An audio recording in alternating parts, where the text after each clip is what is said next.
அத்தியாயம் 1. அனல் துப்பும் சூரியன் உச்சி நோக்கி பயணம். பறவைகள் கப்சிப், மரங்கள் ஓவியங்கள், சாலைகளின் தார் கண்ணீர், ஜூஸ் கடைகளில் டோக்கன், மின் விசிறிகளில் மாய சுழற்சி. துடைக்க துடைக்க வியர்வை என்ற உக்கிர கோடையின் காலை 10 மணிக்கு பெசன் நகரில் தமிழ்நாடு முதலமைச்சர் சூரியகாந்தன் வீட்டின் வரவேற்பு ஹாலில் முன்னணி வார பத்திரிகையின் இளைஞன் சுடர்மணியும் அருகில் கிளிக்க தயாராய் கேமரா மாலையணிந்த கிருஷ்ணனும் காத்திருந்தார்கள். வழங்கப்பட்ட ஆரஞ்சு பானங்களை உடனே காலி செய்து வைத்தார்கள். சிஎம் 10 நிமிஷத்துல கூப்பிடுவாரு என்று சொல்லிவிட்டு உதவியாளர் யாருக்கோ ஃபோன் செய்ய துவங்கினார். பொதுவா சண்டே வர சொல்லவே மாட்டாரு. நம்ம பத்திரிகை மேல தனி அபிப்பிராயம் எப்பவும் உண்டு. அதனாலதான் சண்டேக்கு ஒப்புக்கிட்டாரு என்றான் சுடர்மணி கிருஷ்ணன் காதில். Sub editor black and white தான் எடுக்க சொன்னாரு. நான் எதுக்கும் இருக்கட்டும்னு டிரான்ஸ்பரன்சி மாட்டி ஒரு கேமரா கொண்டாந்துருக்கேன். அவருக்கு மூடு நல்லா இருந்தால் 4 தட்டிக்கலாம். நல்லா ஒத்துழைப்பாரு. ஏன்பா சுடர், பீரியட் முடிய இன்னும் 1.5 வருஷம் இருக்கு. ஆனால் அது வரைக்கும் கூட தாங்காதுன்னு சொல்கிறாங்களே, அப்படியா? கிருஷ்ணா, 2/3 மெஜாரிட்டி க்ளீனாக இருக்கு. எதிர்கட்சி சுண்டு வரல கூட உசத்த முடியாது. ஆனால் பிரச்சனை பூரா கட்சிக்குள்ளே தான். இவருக்கு கடுமையாக எதிர்ப்பு இருக்கோ? ஒரு மறைமுக எதிரணி உருவாகிற மாதிரி தெரியுது. யார் சூத்திரதாரி? தீர்த்தராமன் தானே? சரியா தெரியல. அவரையும் சொல்லலாம். கட்சிக்குள்ள லேசா கட்டுப்பாடு தளர்ந்திருக்குது, இது உண்மை. ஆனால் யாரும் தனிப்பட்ட முறையில் விட்டு கொடுத்து பேசுறதில்ல. இவர்கள் குசுகுசுப்பாக பேசி கொண்டிருக்க நடுவகிடு எடுத்த சஃபாரி அணிந்த உதவியாளர் இன்டர்காம் எடுத்து பேசிவிட்டு, போங்க, ஆஃபீஸ் ரூமுக்கு கூப்பிடுறாரு, மாடியில் தெரியும்ல என்றார். தெரியும், பல தடவை போயிருக்கேனே. சுடர்மணி டேப் ரெக்கார்டர் எடுத்துக்கொண்டு அருகில் புறப்பட்ட மாடிப்படிகளில் ஏறினான். கிருஷ்ணன் மத்தளம் போன்ற தனது கேமரா உபகருவிகள் கொண்ட பையை எடுத்து வாரை தோளில் மாட்டிக்கொண்டு அவனை தொடர்ந்தான். குளிர் செய்யப்பட்டிருந்த அந்த அறைக்கு வேறு உள்படிகள் வழியாக வந்திருந்த முதல்வர் சூரியகாந்தன் லுங்கியும் டிஷர்ட்டும் அணிந்து கேஷுவலாக இருந்தார். வாங்க உட்காருங்க என்று கை கூப்பினார். மேஜை நாற்காலிகள் தவிர வசதியாக அமர்ந்து பேச தரையில் 3/4 அடி உயரத்திற்கு திண்டுகள் இருந்தன. அதில் ஒன்றில் அமர்ந்து கொண்டார். இவர்களும் அமர்ந்தார்கள். சூரியகாந்தனுக்கு 53 வயது. இன்னும் ஒரு முடி கூட கருக்காத தலை, ட்ரிம் செய்யப்பட்ட மீசை, அடர்த்தியாய் புருவங்கள். பாரம்பரியமாய் வேட்டி கட்டின முதல்வர்களையே பார்த்து வந்த தமிழகத்தில் பேண்ட் அணிந்து சட்டையை இன் செய்து கோட் அணிந்து சட்டசபைக்கு வருகிற வித்தியாசமான முதல்வர். 15 வருடங்களில் ஒரு புதிய கட்சியை பிரபலப்படுத்தி எந்த கட்சியின் கூட்டும் இல்லாமல் தனித்து நின்று அறுதி பெரும்பான்மை இடங்களை கைப்பற்றி ஆட்சிக்கு வந்த பெருமை சூரியகாந்தனை சேரும். சூரியகாந்தன் தன் சிகரெட் பெட்டியை திறந்து அதில் இருந்த கடைசி சிகரெட்டை உருவிக்கொண்டு இன்டர்காமில் சிகரெட் பாக்கெட் அனுப்புப்பா என்று கூறிவிட்டு பற்ற வைத்து கொண்டு அப்புறம் என்று நிமிர்ந்தார். கேள்விகள் கேட்கலாமா சார்? என்ன அவசரம்? பத்திரிக்கை எப்படி போகுது? நல்லா போகுது சார். 2 வாரம் முன்னாடி தலையங்கம் என்ன அப்படி எழுதிட்டாரு? என்ன எழுதியிருந்தார் சார்? அடுத்த தேர்தலிலும் சூரியகாந்தனே வருவது நல்லது. ஆனால் அதற்கு முன் அவர் தோட்டத்தில் கொஞ்சம் களை எடுத்துக்கொள்வது உதவும்னு எழுதியிருந்தாரு. உங்கள் மந்திரி சபையில் சிலரோட போக்கு உங்கள் நோக்கங்களுக்கு எதிராக இருக்கிற மாதிரி பொதுவாக ஒரு கருத்து இருக்குது. அதை மனசில் வச்சு எழுதியிருப்பாருன்னு நினைக்கிறேன். அப்படி எதுவும் இல்லைங்களே சுடர், குறிப்பிட்டு சொல்லுங்களேன். அமைச்சர் தீர்த்தராமன் அவர் தொகுதியில் நடந்த ஒரு கொலை வழக்கில் சம்மந்தப்பட்டிருக்கிறதா போலீஸே வழக்கு தொடர்ந்துருக்கே. ஆமாம், இவரும் சம்மந்தப்பட்டிருக்கலாமோன்னு நினச்சி வழக்கு போட்டிருக்காங்க. அதனால் என்ன? வழக்கு இன்னும் முடியலையே, தீர்ப்பாகலையே. வழக்கு தொடரப்பட்டதாலேயே அவரை குற்றவாளியாக நினச்சி நடவடிக்கைகள் எடுக்க முடியாதே. தீர்ப்பு வரட்டும், குற்றம் நிரூபிக்கப்பட்டா அப்போ கட்சி நடவடிக்கை எடுக்கலாம். ஒரு விஷயத்தை கவனிக்கணும். நீங்கள் குற்றப்பத்திரிகை தாக்கல் பண்ணுறதுக்கு முன்னால் என்ன கேட்டாங்க? அவரையும் சேர்க்க வேண்டிய சூழ்நிலைன்னு தயங்கினாங்க. தயங்கவே வேணாம். அழுத்தமாக ஆதாரம் இருந்து அவர் பேரையும் சேர்க்க வேண்டியிருந்தா தாராளமாக சேருங்க. ஆளுங்கட்சினோ அமைச்சர்னோ சலுகை காட்ட வேணாம்னு கண்டித்து சொல்லிட்டேன். அந்த விஷயத்தில் அரசு நேர்மையாக நடந்துக்கிட்டு இருக்குது. ஆனால் தீர்த்தராமன் வருத்தப்பட்டதா சொன்னாங்க. அவரை நீங்கள் விட்டு கொடுத்துருக்க கூடாதுன்னு மேலும் 2 பேர் சொன்னாங்க. தீர்த்தராமனாக இருந்தாலும் சரி, என் பொண்டாட்டி பிள்ளைங்களே ஆனாலும் சரி, பதவியை வச்சுக்கிட்டு சட்டத்தை தளர்த்திக்கிற மோசமான காரியம் நான் செய்ய மாட்டேன். தமிழ்நாட்டோட பழைய சரித்திரத்தில் ஏராளமான குழப்பங்களை எடுத்து சரியாக ஆராய்ஞ்சு பார்த்தா ஒரு விஷயம் பளிச்சுன்னு புரியும். அரசாங்கம் காவல்துறையிலையும் நீதித்துறையிலையும் தலையிட்டது ஒரு ஆதாரமான விஷயமா இருக்கும். இந்த 3.5 வருஷத்துல எந்த ஒரு சின்ன கோரிக்கைக்காகவாவது நான் டிஜிபிக்கோ கமிஷனருக்கோ ஃபோன் செஞ்சிருக்கேனான்னு கேளுங்க. நெவர். உங்கள் பையன் ஹெல்மெட் இல்லாமல் போய் மாட்டிக்கிட்டு உங்கள் பேரை யூஸ் பண்ணாமல் தன்னை அறிமுகப்படுத்திக்காம அபராதம் கட்டிட்டு போனதா 2 மாசம் முன்னாடி எதுலேயோ படித்தேன். எஸ், அது உண்மை. அப்படி வளர்த்துருந்தேன் அவனை. முதல்வர் மகன்னா ஹெல்மெட் போட்டுக்க கூடாதுன்னு இருக்கா என்ன? நான் ஒரு பப்ளிக் சர்வெண்ட், அவ்வளவுதான் சார். கொஞ்சம் பெரிய சர்வெண்ட். இந்த பந்தாக்களையே நான் விரும்புறதில்ல. ஏதாச்சும் சாப்பிட்டீங்களா? சின்ன பையன் ஒருவன் உள்ளே வந்து சிகரெட் பாக்கெட்டை வைத்தான். கூல்ட்ரிங்க் சாப்பிட்டோம். இப்போ சாப்பிடுங்களேன். முரளி, 3 டீ. பையன் போனான். கிருஷ்ணன் எழுந்து கொண்டு கேமரா வழியாக அவரை பார்த்து, சார், கையில் சிகரெட்டோடவே எடுத்துடவா என்றான். எடுங்களேன். என்ன இப்போ? எல்லாருக்கும் தெரியுமே இது. லா காலேஜில் ஆரம்பித்த பழக்கம். இதை விடவே முடியல. தப்பு தான். இமேஜுக்கு ஒரு கருப்பு புள்ளி தான். விட முடியல. இப்போ குறைச்சிட்டேன். 4 வருஷம் முன்னாடி ஒரு நாளைக்கு 6 பாக்கெட் ஆகும். இப்போ 2 பாக்கெட்டில் வந்து நிற்கிறேன். மீட்டிங்ஸில் இதான் எனக்கு பெரிய பேஜார். அரை மணிக்கு ஒரு தடவை எழுந்து போய் தம் அடிச்சுட்டு வந்துடணும். சரி, அப்புறம்? டேப் ஓடுகிறதா என்று பார்த்து கொண்ட சுடர்மணி, சார், நேரடியாக ஒரு கேள்வி கேட்கலாமா? கேளுப்பா, எது வேணாலும் கேளு. ஆனால் நான் சொல்கிற பதிலோட உன் கற்பனையை ஒட்ட வைக்கிற வேலை மட்டும் எனக்கு ஆகாது. என்ன சொல்கிறேனோ அதில் ஒரு எழுத்து பிசகக்கூடாது. அதான் நிருபர் தர்மம். நான் எப்போவாவது உங்களை தர்ம சங்கடப்படுத்தியிருக்கேனா சார்? இல்லை. அதனால தான் நீ ஃபோன் பண்ணேன்னு சொன்னதும் உடனே அப்பாயின்மெண்ட் கொடுக்க சொன்னேன். கேள்விக்கு வா. சூரியகாந்தன் மடியில் ஒரு தலையணையை எடுத்து போட்டுக்கொண்டு சௌகரியமாக சாய்ந்து கொண்டு புதிய சிகரெட்டை பற்ற வைத்து கொண்டார். கிருஷ்ணன் மடங்கி அமர்ந்து தூரமாய் நின்று பல கோணங்களில் அவரை படம் எடுத்து கொண்டிருந்தான். உங்கள் கட்சிக்குள்ளே இப்போ லேசா குழப்பம் துவங்கி இருக்கா? இதுக்குத்தானா பீடிகை? குழப்பம்னு பெரிய வார்த்தையை பயன்படுத்த வேண்டிய அளவுக்கு எதுவும் நடக்கலை.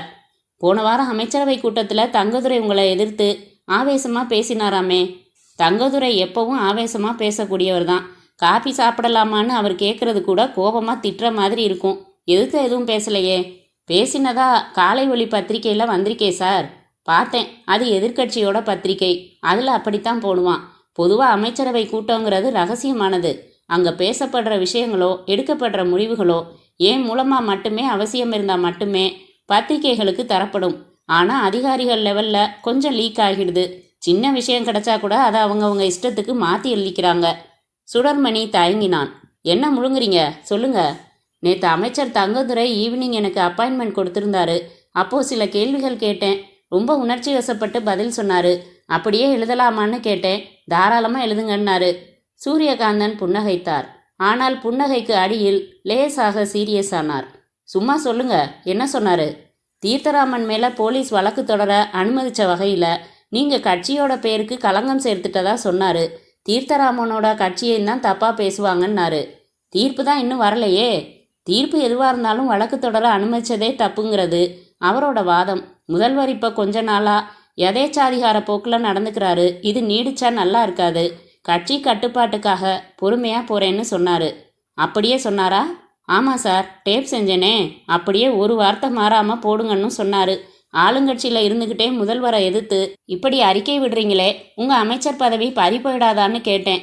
நிச்சயமாக போகாது. தங்கதுரைக்கு பின்னாடி எத்தனை எம்எல்ஏக்கள் இருக்காங்கங்கிற கணக்கு தலைவருக்கு நல்லாவே தெரியும்னாரு. இப்போது சூரியகாந்தன் முகத்தில் லேசாக கவலை ரேகைகள் படர துவங்க அதை தன் புன்னகையால் மறைக்க பெரிதும் சிரமப்பட்டார். அதான் முதல்லையே சொன்னேனே, தங்கதுரை எதையும் ஆவேசமாக எடுத்துக்கிற ரகம். நீங்கள் ஒரு காரியம் செய்யுங்க. நாளைக்கு அவருக்கு வீட்டில் ஃபோன் செஞ்சு இந்த பேட்டியை அப்படியே போடவான்னு கேளுங்க. நிச்சயமாக வேணாம்பாரு. உறுதி செஞ்சுக்காம போட்டுடாதீங்க. டீ எடுத்துக்கங்க. பையன் கொடுத்த டீ கோப்பையை கிருஷ்ணனும் சுடர்மணியும் வாங்கி கொண்டார்கள். அத்தியாயம் 2. மாலை 5 மணிக்கு சூரியகாந்தன் தன் மனைவியுடன் அந்த சினிமா படத்தின் வெள்ளி விழா நிகழ்ச்சிக்கு புறப்படும் ஆயத்தங்களில் இருந்தபோது தனி தொலைபேசி ஒலித்தது. ஒரு காலில் ஷூ, ஒரு காலில் சாக்ஸுடன் ரிசீவரை எடுத்தார். ஹலோ என்றார். பட்டாபிராமன் பேசுகிறேன் சூர்யா. சொல்லுப்பா. விசாரிச்சுட்டேன். யாரா?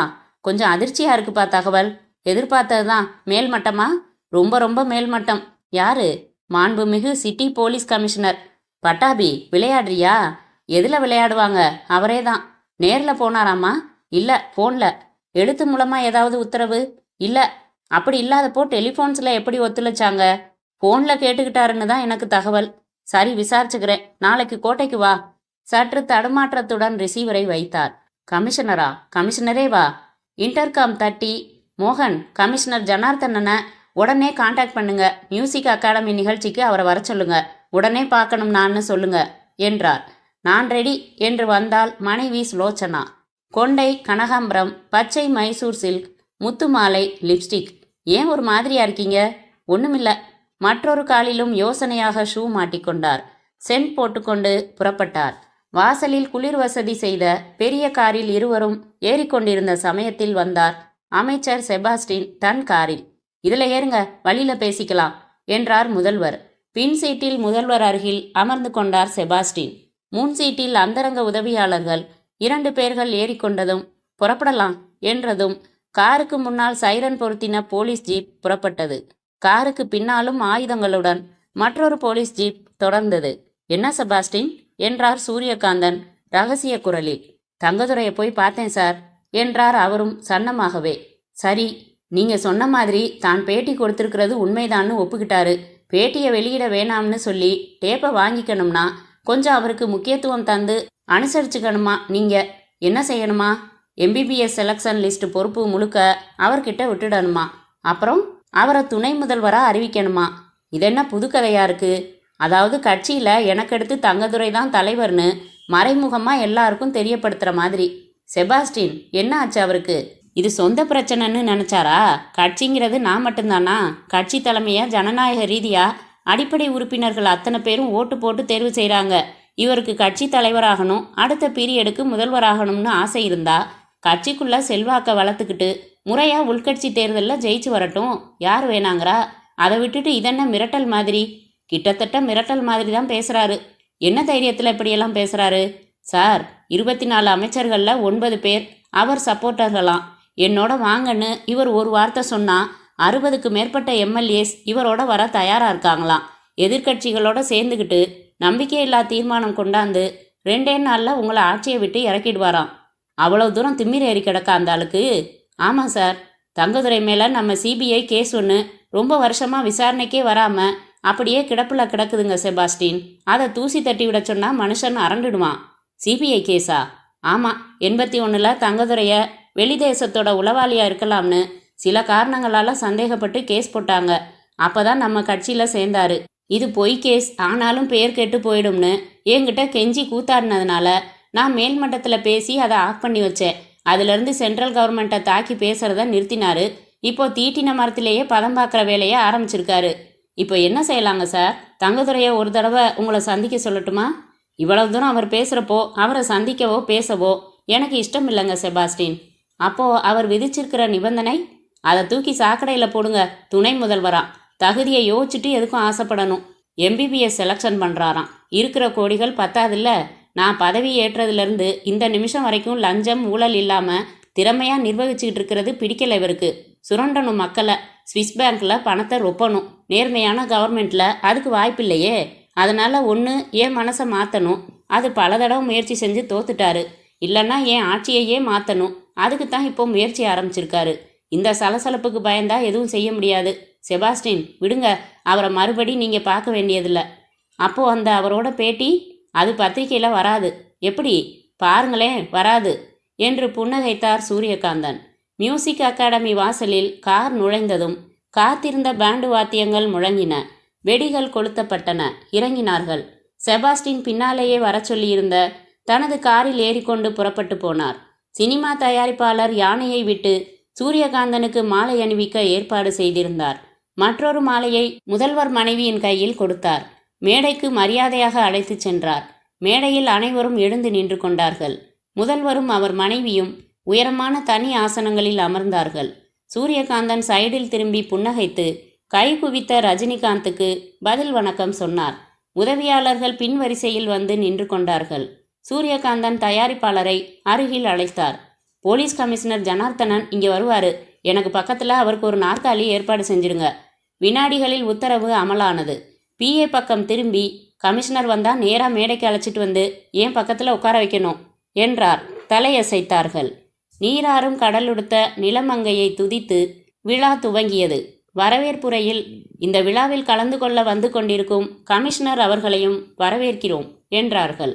சூரியகாந்தன் இறுதியில் பேசுவதாக தெரிவித்து மற்றவர்களை பேசச் சொன்னார்.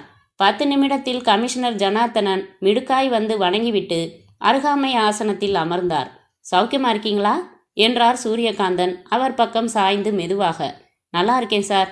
சரி, அரசாங்கத்துக்கு உண்மையா இருக்கீங்களா? என்று கேட்டுவிட்டு பேசுகிற பேச்சாளரை சுவாரஸ்யமாக கவனித்த முதல்வரை அதிர்ச்சியோடு பார்த்த கமிஷனர் உடனே பார்வையை திருப்பி இயல்புக்கு திரும்ப முயற்சித்தார். சார், நீங்க கேட்டது புரியல என்றார் கைக்குட்டையால் வாயை துடைத்து கொண்டே. முதல்வரோட பிரைவேட் டெலிஃபோனையே ஒட்டு கேட்க உத்தரவு போடுற அளவுக்கு உங்களுக்கு அதிகாரம் யார் கொடுத்தது கமிஷனர் சார் என்றார் முதல்வர்.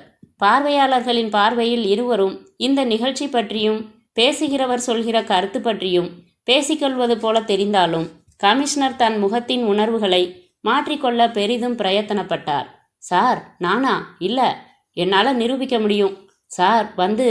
தங்கதுரை சொல்லி இதை நீங்கள் செஞ்சீங்கன்னு தெரியும் சார். எந்த விளக்கமும் தேவையில்லை. நாளையிலேருந்து 15 நாள் லீவில் போங்க.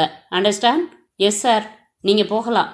கமிஷனர் எழுந்து தயாரிப்பாளரிடம் ஒரு முக்கியமான பிரச்சனை பற்றி கன்சல்ட் செய்கிறதுக்காக வந்தேன், புறப்படுறேன் என்று கூறிவிட்டு தன் ஜீப்பிற்கு தளர்வாய் நடந்தார். தலைமை உரையில் சூரியகாந்தன், விழா கொண்டாடும் படத்தை வரவழைத்து வீட்டில் பார்த்தேன், மிக அருமையாக எடுத்திருந்தார்கள். சமூக விரோத செயல்களை எதிர்த்து தார்மீக கோபத்துடன் கதாநாயகன் போரிடுவது சிறப்பாக இருந்தது. சமூக விரோத செயல்களுக்கு சில மோசமான அரசியல்வாதிகளும் உடந்தையாயிருப்பதை வேதனையுடன் ஒப்புக்கொள்ள வேண்டியுள்ளது. எனது கட்சியில் கூட சில பதர்கள் நடுவில் கலந்து கிடக்கின்றன. அடையாளம் கண்டு ஒவ்வொன்றாக நீக்கி வருகிறேன். தவறு என்பதை என் கட்சி பிரமுகர் செய்தாலும் அதற்கான தண்டனையை பெற்றே ஆக வேண்டும். இதில் விதிவிலக்குகளே இல்லை. தூய்மையான அரசாங்கம் நடத்த தூய்மையான நிர்வாகிகள் தேவை. எனது நிர்வாக குழுவில் தூய்மை குறைவு எவரிடம் காணப்பட்டாலும் உடனே நடவடிக்கை எடுப்பேன். மத்திய புலன் விசாரணை துறையின் வழக்கு ஒரு அமைச்சர் மீது இருப்பதாக சமீபத்தில் என் கவனத்திற்கு கொண்டு வரப்பட்டுள்ளது. அந்த வழக்கு எத்தகையது, அதன்படி அந்த அமைச்சர் குற்றவாளிதானா என்பது தெளிவாக அறிந்து கொள்ளும் முயற்சியில் ஈடுபட்டுள்ளேன். தேச துரோக செயல்கள் தெளிவாகிற பட்சத்தில் பாரபட்சமின்றி தயவு தாட்சண்யமின்றி இந்த படத்தின் கதாநாயகனைப் போலவே நானும் செயல்படுவேன். கைத்தட்டினார்கள். அத்தியாயம் 3. அமைச்சர் தங்கதுரையின் வீட்டில் நீச்சல் குளம் இருந்தது. அதன் கரையோரம் ஆயிரக்கணக்கில் செலவழித்து அமைக்கப்பட்ட ஜெர்மன் புல்வெளி இருந்தது. அதில் நடப்பட்ட அலங்கார விளக்கு கம்பத்திற்கு கீழே அலுமினிய நாற்காலிகளில் அவர்கள் இருந்தார்கள். 3 பேர் கைகளிலும் கார்டுகள், 2 கையில் சிகரெட்டுகள், மேஜை மேல் பாதி குடிக்கப்பட்ட நிலையில் பீர் பாட்டில்கள், ஸ்டூல் போட்டு அதன் மேல் வயர் இல்லாத டெலிஃபோன். தங்கதுரை, மற்றொரு அமைச்சர் தீர்த்தராமன், 3வதாக ஒரு அரசு அதிகாரி நண்பர் சரவணமூர்த்தி. கில்லாடியான ஆளுதாம்பா என்ற தங்கதுரை லுங்கி கட்டி வெற்றி மார்பில் தடிமனான தங்கச்சங்கிலி மட்டும் அணிந்திருந்தார். தீர்த்தராமன் வேட்டி முழுக்கை சட்டை, அதிகாரி பேண்டில் இருந்தார். செபாஸ்டின் கிட்ட நாம சொல்லி அனுப்பிச்சதுக்கு ரியாக்ஷன் தான் அந்த பேச்சு என்றார் தீர்த்தராமன். நிச்சயமா சினிமா விழால சம்பந்தமில்லாம சிபிஐ வழக்கு அது இதுன்னு இழுக்க வேண்டிய அவசியமே இல்லையே என்றார் சரவணமூர்த்தி. என்னோட ஒரே வீக் பாயிண்ட்டை தொட்டு காமிக்கிறாராம். என்னை பற்றி சரியா தெரியல. நான் எவ்வளோ பெரிய ரவுடின்னு புரியல.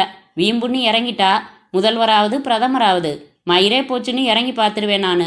அவசரப்படாதீங்கண்ணே, சந்தர்ப்பம் சரியா இல்லை. சென்ட்ரலில் ரொம்ப நல்ல பேரை சம்பாதிச்சு வச்சுட்டா மனுஷன். வறட்சி நிவாரணம் 8 கோடி கேட்டா 9.5 கோடி கிடைக்குது. எதிர்க்கட்சி முதல்வர்கள் மாநாட்டை புறக்கணிச்சு பிரதமரை திருப்திப்படுத்திட்டாரு.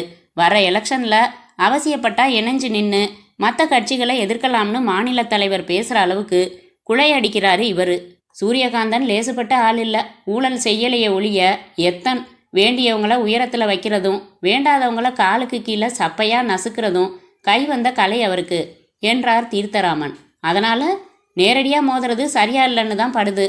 ஆமாண்ணே என்ற சரவணமூர்த்தி, கமிஷனர் விழாவுக்கு எதுக்கு திடீர்னு வந்தார்னு புரியல, குசு குசுன்னு என்ன பேசினாங்கன்னு புரியல என்றார். ஜனாவையே கேட்டுட்டா போச்சு. கார்டுகளை கவிழ்த்து வைத்துவிட்டு டெலிஃபோனை எடுத்து எண்கள் ஓற்றினார் தங்கதுரை. Hello, Janardhanan speaking. தங்கதுரை பேசுகிறேன். என்ன கமிஷனர் சார், சினிமா விழாவுக்கெல்லாம் போக ஆரம்பிச்சிட்டிங்க? சிஎம் வர சொல்லியிருந்தாரு. என்னவா? என் டெலிஃபோனை தங்கதுரை சொல்லி ஒட்டு கேட்க ஏற்பாடு செய்கிற அதிகாரம் யார் கொடுத்ததுன்னு பளிச்சுன்னு கேட்டார். நான் இல்லை சார்னு மறுத்தேன். என்னால் நிரூபிக்க முடியும்னு சொல்லிட்டு 15 நாள் லீவில் நாளையிலேருந்து போக சொல்லிட்டாரு. அப்படியா? கலங்காதீங்க ஜனார்த்தனன். கலங்குறீங்களா? இல்லை, மாற்றம் வருது. நாம தான் வர்றோம், பார்த்துக்கலாம். என்ன நடவடிக்கை எடுத்தாலும் பணிஞ்சு போங்க தற்போதைக்கு. தங்கதுரை ஃபோன் ஏரியலை மடக்கிவிட்டு செய்தியை தெரிவிக்க மற்ற இருவரும் அமைதியானார்கள். ரொம்ப சூடாக இருக்காரு, அதனால தான் சொல்கிறேன். இப்போ நேரடி பாய்ச்சல் ஆகாது, பதுங்கி பாயிறதான் பெட்டர் என்றார் தீர்த்தராமன். தங்கதுரை யோசனையாக பீர் பாட்டில் மேல் தாளம் போட்டார். பிறகு அதை காலி செய்து வைத்தார். அண்ணன் சொல்றது தான் எனக்கும் சரின்னு படுது என்றார் அதிகாரி. தங்கதுரை போனை எடுத்து தீர்த்தராமன் கையில் கொடுத்து, அந்த நிருபர் சுடர்மணியை கூப்பிடுங்க என்றார். தீர்த்தராமன் தொடர்பு ஏற்படுத்தி கொடுத்ததும், தம்பி சுடர்மணி, நேத்தைய பேட்டியை கேன்சல் பண்ணிடுங்க, அதை போட வேணாம், அந்த டேப்பை கொண்டாந்து வீட்டில் கொடுத்துருங்க. கம்போஸுக்கு போயிடுச்சே சார். அச்சே ஆகியிருந்தாலும் நிறுத்தணும். ஏன்னா சொல்கிறது தங்கதுரை. அனாவசியமாக என்கிட்ட பாய்ச்சல் காட்டக்கூடாது. எண்ணிப்பிடுவேன் எலும்ப. பேட்டியை போடாதன்னா போடாத. கேசட் 1 மணி நேரத்தில் என்கிட்ட இருக்கணும். தொடர்பை துண்டித்தார். அடுத்து என்ன செய்யலாம்? செபாஸ்டினை கூப்பிடுங்க. கூப்பிட்டு ஏதோ ஒரு வேகத்தில் பேசிட்டா அதை அப்படியே போய் சொல்லலாமான்னு கேளுங்க. முதல்வரோட நிபந்தனை எதுவும் இல்லாமல் ராசியா பேசுகிறதா சொல்லுங்க. சந்திக்க வாய்ப்பு ஏற்படுத்தி தர சொல்லுங்க. உங்களுக்கா பேச தெரியாது? உடனே இப்படி சரண்டர் ஆகணுமா? சரி வேணாம். வால்மீகி நகரில் 14 கிரவுண்டு, டான்சி நகரில் 8 கிரவுண்டு, லவ்டெல்ல எஸ்டேட்டு, இதெல்லாம் வாங்குறதுக்கு எந்த நாட்டுக்காரன் பணம் கொடுத்தான்னு சிபிஐ சிண்டை பிடிச்சி கேட்பான். பதில் சொல்லுங்க. முதல்வரை விட நீங்கள் ரொம்ப பயமுறுத்துறீங்களே. இல்லை, உண்மை நிலை இது. முதல்ல அந்த பழைய கேஸை தொடச்சி தூர போடணும். அதுக்கான காரியங்களை பார்க்கணும். அப்புறம் சிஎம் உங்களை அதை சொல்லி மிரட்ட முடியாது இல்லையா? அப்படி ஒரு தற்காப்பு அமைச்சுக்கிட்டு அதுக்கப்புறம் நேரடியாக மோதி பார்க்கணும். நொண்டி கையோட சண்டைக்கு போகிறது விவேகம் இல்லை என்றார் தீர்த்தராமன். பணிஞ்சு போகிறது என் ஜாதகத்திலே கிடையாது. அது ஒரு ராஜதந்திரம்ங்கிறதுனால செய்கிறேன் என்ற தங்கதுரை அமைச்சர் செபாஸ்டின் எண்களை அழுத்த ஆரம்பித்தார். அத்தியாயம் 4. வாட் என்றான் பரத் ஹெல்மெட்டை கலற்றி ஸ்டாண்டில் மாட்டிக்கொண்டு. நிஜமாத்தான் பரத் என்றாள் சுசீலா. இரட்டை குதிரை வாள்கள், மெலிதாக லிப்ஸ்டிக், நேற்றைக்குத்தான் திருத்தப்பட்டதில் வானவில் வளைவில் புருவங்கள், ஹார்ட்டின் சிவப்பு ஸ்டிக்கர் பொட்டு, பனியனில் கேஸ்ட் நோ பார். நம்பவே முடியலையே சுசி. விளையாடலையே நீ? ஏப்ரல் மாதம் கூட முடிஞ்சு போச்சே. இன்னும் எப்படி புரிய வைக்கிறது பரத்? ஃபோன் அடிச்சுது, எடுத்தேன். மூன்லைட் டிடெக்டிவ் ஏஜென்சியான்னு கேள்வி. ஆமான்னே. நான் புகழேந்தி பேசுகிறேன். சரி, என்ன சரி? எந்த புகழேந்தின்னு தெரியுமா? தெரியாது, சொல்லுங்க. தமிழ்நாடு தெரியுமா? இந்தியா மேப்பில் அடியில் இருக்கும். அதான், அதோட முதலமைச்சர் தெரியுமா? பழக்கம் இல்லை, பழகிக்கலாம். மிஸ்டர் சூரியகாந்தனோட பையன் புகழேந்தி பேசுகிறேன். நீங்களா? நிஜமாவா? ஆமாம். பரத் இல்லையா? வெளியில் போயிருக்காரு. நான் நம்பர் தரேன், வந்ததும் பேச சொல்லுங்க. ரொம்ப அர்ஜென்ட். இந்தாங்க அந்த நம்பர் என்று இடது உள்ளங்கையை காட்டினாள் சுசீலா. சான்ஸே இல்லை. முதல்வர் பையன் நம்மளை கூப்பிட்றதா? ஒய், ரகசியமான காதலி திடீர்னு காணாமல் போயிருக்கலாம். இல்லைன்னா பலான விவகாரத்தில் மாட்டி யாராச்சும் ஃபோட்டோ காட்டி பிளாக்மெயில் செய்ய அந்த நெகட்டிவ்ஸ் தேவைப்படலாம். போலீஸ்கிட்ட போக முடியாமல் எவ்வளவோ பிரச்சனை இருக்கலாம். பரத் சிரித்தான். சுழல் நாற்காலியில் அமர்ந்தான். மணி அடித்து ரவியை வரவழைத்து வாட்டர் கூலரில் இருந்து தண்ணீர் பிடித்து வர சொல்லி குடித்தான். சிகரெட் பற்ற வைத்து கொண்டான். எனக்கென்னவோ இது யாரோ நம்மக்கிட்ட விளையாடுற மாதிரி தான் படுது. Let's try. அவள் கையை பிடித்து திருப்பி வைத்து கொண்டு ரிசீவர் எடுத்து எண்கள் சுழற்றினான் பரத். யாரோ எடுத்து டெலிஃபோன் நம்பரை சொன்னார்கள். Mister Pugazhendhi please. நீங்கள் யாரு? மூன்லைட் பரத்ன்னு சொல்லுங்க. சொல்ல வேண்டியதில்ல, நான் தான் Pugazhendhi. Son of mister CM. Yeah, நான் உங்களை சந்திக்கணுமே. எப்போன்னு சொன்னால் வரோம். இப்போ வரலாமே, நோ ப்ராப்ளம். பெசன் நகர் வீட்டில் தானே? யூசி, வீட்டில் வேணாம். சரி வேணாம். ஹோட்டலும் வேணாம். You have a car? Yes. Driver வேணாம். புறப்பட்டு உட்லண்ட்ஸ் ஹோட்டலில் வந்து பார்க் பண்ணிவிட்டு வெளியில் ரோட்டுக்கு வாங்க. கொஞ்சம் தள்ளி என் காரில் நான் வெயிட் பண்ணுறேன், ஏறிக்கங்க. எங்கேயாவது போய்கிட்டே பேசலாம். மறுபடி ஹோட்டல் வாசலில் உங்களை ட்ராப் பண்ணுறேன். ஓகே? Nice idea. ஆனால் உங்களை நான் பத்திரிகைகளில் பார்த்ததோட சரி. வெள்ளை Maruti, number CAT 9999. Right sir. எப்போ? ஃபோனை வச்சுட்டு நீங்களும் நானும் புறப்படுறோம். என்னோட மிஸ் சுசீலான்னு தெரியும், வரட்டும். சிட்டியில் இருக்கிற 37 ப்ரைவேட் டிடெக்டிவ் ஏஜென்சிஸ் எல்லாத்தையும் அலசி தான் உங்களை தேர்ந்தெடுத்தோம். கம் பேசலாம். ரிசீவரை வைத்துவிட்டு தோள்களை குலுக்கினான் பரத். உரையாடலை ஸ்பீக்கரில் கேட்டுக்கொண்டிருந்த சுசீலா, இது தனிநபர் பிரச்சனை இல்லை பரத், அலசி தேர்ந்தெடுத்தோம்னாரு. பன்மை, ஒரு பெரிய இஷ்யூ என்று விழிகளை விரித்தாள். வா, போய் என்னன்னு கேட்டுட்டு வந்துடலாம். வைதுவே சுசி, இடுப்பு பற்றி கொஞ்சம் கேர் எடுத்துக்கணும். நீ 2.25 இன்ச்சு சுற்றளவு அதிகமாயிட்ட மாதிரி எனக்கு ஒரு feeling. Hey, you are right. கரெக்டாக 2.25 இன்ச்சு தான். எப்படி தெரியும் உங்களுக்கு? பரத் என்பவன் ஒரு டிடெக்டிவ் என்பதை மறந்து விடுகிறாய் கண்மணி. பேத்தாம சொல்லுங்க, எப்படி தெரியும்? சஸ்பென்ஸ். வா, டைம் ஆச்சு. முதல்வர் பையனை காக்க வச்சா நல்லா இருக்காது. வினாடிகளில் அவர்கள் கார் ஃப்ளைஓவர் நோக்கி சென்று கொண்டிருந்தது. சிக்னலில் நின்றபோது அருகே ஒரு பைக் வந்து நின்றது. பைக்கில் அவன், பின்னால் அவள். இருவருக்கும் நடுவில் காற்று புக முயற்சித்து கொண்டிருந்தது. பச்சை வந்து புறப்பட்டதும் பரத் கேட்டான், அவ கையை கவனிச்சியா சுசி? ஏன் தான் உங்கள் புத்தி இப்படியெல்லாம் போகுதோ? எப்படி போகுது? அவ கையை எங்கே வச்சிருந்தா உங்களுக்கு என்ன? கருமம். ஓ மனசு தான் சாக்கடையா இருக்கு. அவ கையில் புது மாதிரியாக ஒரு பிரேஸ்லெட் போட்டிருந்தா. உனக்கு அந்த டிசைன் பிடிச்சிருந்தா வாங்கி தரலாமேன்னு தான். ஆஹாஹா, உங்களை எனக்கு இன்னைக்கு தான் தெரியுமா? ராதாகிருஷ்ணா சாலையில் திரும்பி உட்லேண்ட்ஸ் வந்து நிறுத்திவிட்டு கண்ணாடிகளை ஏற்றிவிட்டு சாத்தி பூட்டி கொண்டு வெளியே வந்தார்கள். சாலையில் சற்று தள்ளி நின்றிருந்தது CAT 9999. அணுகினார்கள். கண்ணாடிகள் ஏற்றிவிடப்பட்டிருந்தன. இவர்கள் நெருங்கியதும் முன்கதவு திறக்கப்பட்டது. சங்கீதம் வழிந்தது. புகழேந்தி வெல்கம் என்று கை நீட்டினான். பரத் முன்னால், சுசீலா பின்னால் அமர்ந்து கொண்டதும் புறப்பட்டான். சற்று ஊட்டமாகவே இருந்தான். தாடி, சட்டை மேல் ஓவர் ஜாக்கெட், ரோஸ் உதடுகள், சிவப்பு தோல், முரட்டு ஷூஸ். மாருதி கடற்கரை நோக்கி சென்று கொண்டிருந்தது.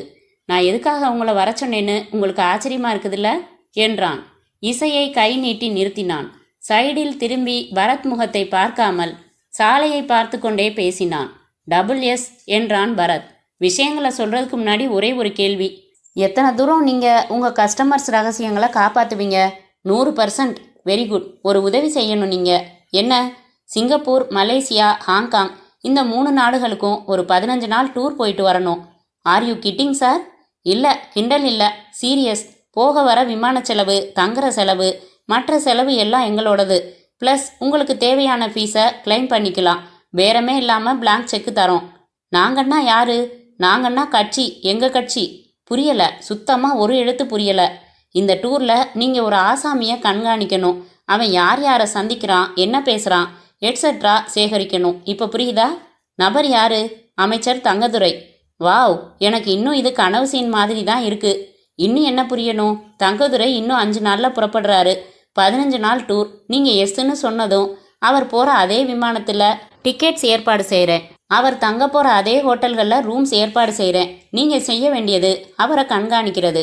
If I am correct, mister Thangadurai ஆளுங்கட்சியில் செல்வாக்குள்ள ஒரு அமைச்சர். CMக்கு, அதாவது உங்கள் அப்பாவுக்கு ரொம்ப நெருக்கமானவர். இதுதான் பொதுமக்கள் பார்வை. ஆனால் உண்மையில் தங்கதுரை ஒரு விஷத்தேல். டாடிக்கும் அவருக்கும் மறைமுகமாக ஒரு பனிப்போர் நடந்துக்கிட்டு இருக்கு. கொஞ்சம் விளக்கமாக சொல்லணும்னா, he wants to topple this government. கவுத்துட்டு வர்ற எலெக்ஷனில் தன்னை முதல்வராக்கிக்கணும். அப்படியா? ஆமாம். அந்த ஆள் பின்னாடி 50க்கு மேலே MLAs இருக்காங்க. அது கூட பிரச்சனை இல்லை.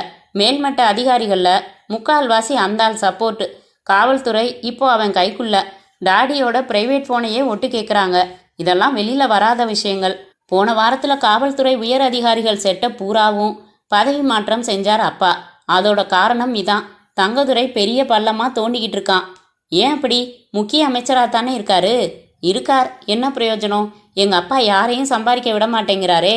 ஊழலற்ற ஆட்சி, ஊழலற்ற ஆட்சின்னு அடிச்சுக்கிறாரே. இதனால் கட்சிக்கும் அவருக்கும் ஜனங்க மத்தியில் ரொம்ப நல்ல பேர். ஆனால் கட்சிக்குள்ள அத்தனை கெட்ட பேர். பாதி அமைச்சர்கள் என்னைய அவர் ஊழல் பண்ணவே விட மாட்டேங்கிறாரேன்னு புழுங்கிக்கிட்டு இருக்காங்க. அவங்க எல்லாம் தங்கதுரை பக்கம். சரி, இந்த அரசியல் பிரச்சனைக்கும் அவரோட சிங்கப்பூர் பயணத்துக்கும் அதை கண்காணிக்க வேண்டிய அவசியத்துக்கும் என்ன சம்பந்தம் இருக்கு? தமிழகத்தில் நேர்மையான ஆட்சி தொடரணும்னா, ஊழல் சாம்ராஜ்யம் மறுபடி வராமல் தடுக்கணும்னா அதுக்கு தங்கதுரையோட விஷப்பல்ல புடுங்கி வைக்கணும். தங்கதுரைக்கு சில வெளிநாடுகளோட நல்ல தொடர்பு இருக்கு. தேசத்துக்கு சில வகைகளில் கோல்மால் செஞ்சுக்கிட்டு இருக்காரு. யூ மீன் அவர் ஒரு வெளிநாட்டு உளவாளியா திடீர்னு அவதாரம் எடுக்கிறவர்? அவர் மேலே ஒரு கேஸ் கூட இருக்கு. அதை டாடி தான் உயிர் கொடுக்காம வைக்க ஏற்பாடு செஞ்சாரு. அந்த கேஸ்லையும் பிரமாதமாக ஆதாரங்கள் எதுவும் இல்லை. இப்போ நமக்கு தேவை ஒரு ஸ்ட்ராங்கான பிடி. ஒழுங்கா இரியான்னு அப்பப்போ அதட்டுறதுக்கு ஒரு கடிவாளம். அதுக்கு அவரோட நிழலான காரியங்கள் பற்றி விரிவாக தெரிஞ்சுக்க விரும்புகிறோம். ரைட்டு, புரியுது. இந்த வேலையை திறமையாக செய்ய எத்தனையோ ஸ்பெஷல் போலீஸ் ஆஃபீஸர்கள் இருக்காங்களே. அதான் சொன்னேனே, டாடிக்கு எதிர்ப்பாக நிறைய பேர் செயல்படுறாங்கன்னு. கமிஷனரே தங்கதுரை சொல்கிற மாதிரி ஆடுறப்போ யாரையும் நம்புறதுக்கு இல்லை. CBIயை முடுக்கி விடலாம், அதுலேயும் சிக்கல் இருக்குது. தங்கதுரையை பற்றின சரியான பிடி அவங்களுக்கு கிடைச்சிட்டா அதை வச்சு அவர் மேலே நடவடிக்கை எடுப்பாங்க. கட்சிக்கு பேர் கெடும், மக்கள் மத்தியில் கான்ஃபிடென்ஸ் போகும். உங்கள் பாலிட்டிக்ஸே எனக்கு புரியலைங்க. புரிய வேணாம். இது புலி ஆடு புல்லுக்கட்டு கதை மாதிரி தான். தங்கதுரை மேலே நேராக நடவடிக்கை எடுத்தா கட்சி பேர் கெட்டு ஆட்சி கவுந்துடும். தங்கதுரையை வளர விடுறதும் ஆபத்து. அதனால தங்கதுரையை பல்லு பிடுங்கின பாம்பு மாதிரி சுருட்டி வச்சாதான் இதே நேர்மையான ஆட்சியை தொடர முடியும். சாரி டு சே அகைன், எனக்கு இதெல்லாம் புரியலை. தெளிவாக சொல்லிடுங்க. நான் என்ன செய்யணும் அதை மட்டும் செய்கிறேன். கரெக்ட். இப்படி குழப்பிக்காம நேரா வர்றது தான் நல்லது. இங்கே அரசியல் கொந்தளிச்சுக்கிட்டு இருக்கு. இப்போ தங்கதுரை தன் மனைவியோட வெளிநாடுகள் போகிறது ஒரு நெருடல். ஏன்னா இந்த நாடுகள் அவர் பல தடவை பார்த்தது. ஹனிமூன்னு வாய்ப்பு இல்லை. அவருக்கு வயது 50 தாண்டியாச்சு. சம்சாரம் 40 தாண்டியாச்சு. ஸோ சுற்றுலாங்கிற போர்வையில் வேற காரணங்களோட போகிறாரு. அது என்னன்னு தெரியணும். யார் யாரை சந்திக்கிறாருன்னு ரகசியமாக ஃபோட்டோ எடுத்துடுங்க. என்ன பேசுகிறாருன்னு முடியறப்பெல்லாம் டேப் செஞ்சிடுங்க. என்னோட தனி ஃபோன் நம்பர் தரேன். 2 நாளைக்கு ஒரு தரம் எனக்கு ஃபோன் செஞ்சிடுங்க. That's all. என்ன ஓகே தானே? பரத் திரும்பி சுசீலாவை பார்த்தான். என்ன அங்கே பார்க்குறீங்க? கூட வரப்போகிறவகிட்ட ஒரு மரியாதைக்கு பர்மிஷன் வாங்க வேணாமா? சார், இந்த ஜாபில் ரொம்ப ரிஸ்க் இருக்கும் போலிருக்கே என்றாள் சுசீலா. என்ன ரிஸ்க் மேடம்? அந்த தங்கதுரை பற்றி நிறைய படிச்சிருக்கோம். சரியான ரவுடியான். எப்பவும் தன்னை சுற்றி 10 ரவுடிங்களை வச்சிருப்பாராம். அடி உதைக்கும், ஆசிட் வீச்சு, சோடா பாட்டில் வீச்சுக்கும் அத்தாரிட்டியான். எல்லாம் உண்மை. அதனால் நாங்கள் அவரை கண்காணிக்கிறது தெரிஞ்சு போச்சுன்னா? புகழேந்தி தன் குளிர் கண்ணாடியை உயர்த்தி மண்டையில் செருகிக் கொண்டு மெல்ல சிரித்தான். இந்த ரகசிய ஏற்பாடு அவருக்கு தெரிய 2 வழிகள். ஒன்று, ஏற்பாடு செய்கிற என் மூலமாக தெரியணும். அதுக்கு கொஞ்சம் கூட வாய்ப்பில்லைன்னு நான் உறுதியாக சொல்ல முடியும். 2வது, உங்கள் அஜாக்கிரதையால் தெரியலாம். உங்களை பற்றி நிறைய கேள்விப்பட்டு ஏற்பட்ட நம்பிக்கையால் தான் உங்களை தேர்ந்தெடுத்தோம். உங்களுக்கு அவ்வளவு பயமாக இருந்தா வேணாம். நான் வேறு நபர்கள் ஏற்பாடு செஞ்சுக்க முடியும். தன்மானம் தொடப்பட்டதும் பரத் வேகமாக நோ என்றான். We take this job. That's good. வர 14ஆம் தேதி நீங்கள் புறப்படுறீங்க. 2 பேருக்கும் பாஸ்போர்ட்ஸ் இருக்குதுல்ல? இருக்குது. நாளைக்கு தேவதாஸ்னு என் நபர் வருவான். கொடுங்க அவன்கிட்ட. மற்றபடி எல்லா ஏற்பாடுகளும் அவன் பார்த்துப்பான். தங்கதுரையோட டூர் விபரங்கள் அவன்கிட்ட கொடுத்து அனுப்புகிறேன். நாம் 14ஆம் தேதி ஒரு தடவை சந்திக்கலாம். இதுக்கு நடுவில் எனக்கு நீங்கள் ஃபோன் செய்ய வேணாம். இந்த விஷயத்தை பற்றி உங்கள் ஆஃபீஸில் கூட வேற யாருக்கும் தெரிய வேணாம். நீங்கள் ஈடுபடுறது தமிழகத்தோட எதிர்காலத்தையே நிச்சயிக்கிற ஒரு பொறுப்பான அதி ரகசியமான வேலை. செய்தி கொஞ்சம் லீக் ஆனாலும் எல்லாம் கெட்டுடும். அண்டர்ஸ்டாண்ட்? எஸ் என்று தலையசைத்தான் பரத். கார் இப்போது திரும்பி உட்லண்ட்ஸ் நோக்கி விரைந்து கொண்டிருந்தது. அத்தியாயம் 5. தேதி 13. அந்த ஹோட்டலின் ரெஸ்டாரண்டில் வெளிச்ச பஞ்சம். பாதி இருட்டு, பாதி முகமாக மனிதர்கள் தெரிந்தார்கள். கண்ணாடி குடுவைகளுக்குள் காலனா மெழுகுவர்த்திகள், மூங்கில் நாற்காலிகள், குளிர், இடுக்குகளில் இருந்து சங்கீதம். சோ சிங்கப்பூர் என்றாள் சுசீலா தான் கட்லெட் மேல் ஸ்குவாஷ் சிந்திக்கொண்டு. இப்படி ஒரு ஓசி ட்ரிப்பு அமையும்னு நினைக்கல சுசி. ஆனால் நான் ஒத்துக்கிட்டதுக்கு இன்னொரு காரணமும் இருக்கு என்றான் பரத். நானா? நீ காரணம் இல்லை, வேற என்ன காரணம்? என்னோட பேனா தோழி மாலதி ராகவன் சிங்கப்பூரில் இருக்கிறதா நான் அடிக்கடி சொன்னதில்ல? இல்லை, இனி அடிக்கடி சொல்கிறேன். அவள் 1 டஜன் தடவையாவது வாங்க வாங்கன்னு கூப்பிட்டுருக்கா தெரியுமா? ஒரு தடவை இந்தியா வந்தப்போ என்னை மீட் செஞ்சா. என்கிட்ட ஏன் சொல்லலை? அப்போ உனக்கும் எனக்கும் நெருக்கம் இல்லை. என்னை டாவடிக்கலாமா வேணாமான்னு நீ யோசிச்சுக்கிட்டு இருந்த நேரம் நான் அவளை மகாபலிபுரம் அழைச்சிட்டு போய் என்றாள் பீதியுடன். பல்லவ சிற்பங்கள் எல்லாம் காமிச்சேன். எத்தனை குழந்தைங்க அவளுக்கு? குழந்தைங்களா? ராகவன் புருஷன் பேர் இல்லை, அப்பா பேரு. கல்யாணமாகாத பொண்ணோடவா சுத்துனீங்க? அவளுக்கு கல்யாணமாகாதது ஏன் தப்பா சுசி? ஒரு தோழிக்கு 4 இடம் அழைச்சிட்டு போய் காட்டுறது இல்லையா? பதிலுக்கு இப்ப நமக்கு அவ எவ்வளவு உதவிகள் செய்வா? நோ, அவளை சந்திக்க போறதில்ல. குற்றாலத்துக்கு போய் குளிக்க மாட்டேன்னா என்ன நியாயம் சுசி? சிங்கப்பூர் வரைக்கும் போயிட்டு அங்க இருக்கிற ஒரு 6 உயிர் தோழியை மீட் பண்ணாம வர்றதுன்னா நரகத்துல எண்ணெயில் போட்டு வறுத்துடுவாங்க சுசி. அவ என்ன ஜாதி? பெண் ஜாதி. வாட்? நம்ம தமிழ் தான். அங்கே போய் குடியேறினவங்க. அப்பா என்ன செய்கிறாரு? ஒரு ஸ்டார் ஹோட்டலுக்குள்ள நியூஸ் பேப்பர் மார்ட் வச்சிருக்காரு. இவன் என்ன செய்கிறா? கெப்பல் ஹிப்பியார்டில் ஸ்டெனோ. பார்க்க எப்படி இருப்பா? கடிச்சு துப்பிடலாம் மாதிரி இருப்பா. தினம் ஒரு பாட்டில் பீர் குடிச்சு வளர்த்த உடம்பு, மதன்னு இருப்பா. 4-5 வருஷத்துக்கு முன்னாடியே 32. சி, அதெல்லாம் எப்படி தெரியும்? இது ஜென்ரல் நாலேஜ் சுசி. உனக்கு கூட தான் 32, எனக்கு கூட தான் 32. What nonsense? பின்ன பல்லு 32 தானே. But you didn't mean it. Suchi, லட்சம் நட்சத்திரங்கள் கண் சிமிட்டட்டுமே, ஒரு நிலவுக்கு ஈடாகுமா? 2 நிலவுகள் கொண்ட ஒரு நிலவான உனக்கு முன்னாடி அவன் நின்னாலும் பஸ்பம்தான். போதும், ஏற்கனவே குளிருது. சொல்லவே இல்லையே நீ என்று அவள் தோளில் கை போட அவசரமாக விளக்கினாள் சுசீலா. பரத், எனக்கு மனசோரத்தில் லேசா ஒரு பக் இருக்கு. சி, நான் சும்மா பேசுவேனே ஒழிய உனக்கு துரோகம் எல்லாம் செய்ய மாட்டேன். அதில்ல, இந்த ஜாப் எடுத்துக்கிட்டோமே, புகழேந்தி சொன்னது எனக்கு பாதி தான் புரிஞ்சுது பரத். எனக்கும் அப்படித்தான் இருந்துச்சு. நிதானமாக யோசிச்சப்போ புரிஞ்சுது. ஒரு தனிப்பட்ட ஹோல்டு தங்கதுரை மேலே வச்சுக்கணும். அவரை அப்பப்போ மிரட்ட ஒரு சரியான பாயிண்ட் வேணும். ஏற்கனவே தான் சிபிஐ கேஸ் இருக்கே. அது வீக்குன்னு சொன்னாரே, அதில் தங்கதுரை சுலபமாக நழுவிட முடியறதா இருக்கலாம். காலையில் நீங்கள் மட்டும் மீட் பண்ணிட்டு வந்தீங்களே, என்ன சொன்னார்? புதுசாக எதுவும் இல்லை. வெற்றிவேல்னு ஒரு டாக்டர் அட்ரஸ் கொடுத்தாரு. திடீர்னு பணம் தீந்து போய் தேவைப்பட்டா அவரை காண்டாக்ட் பண்ண சொன்னார்.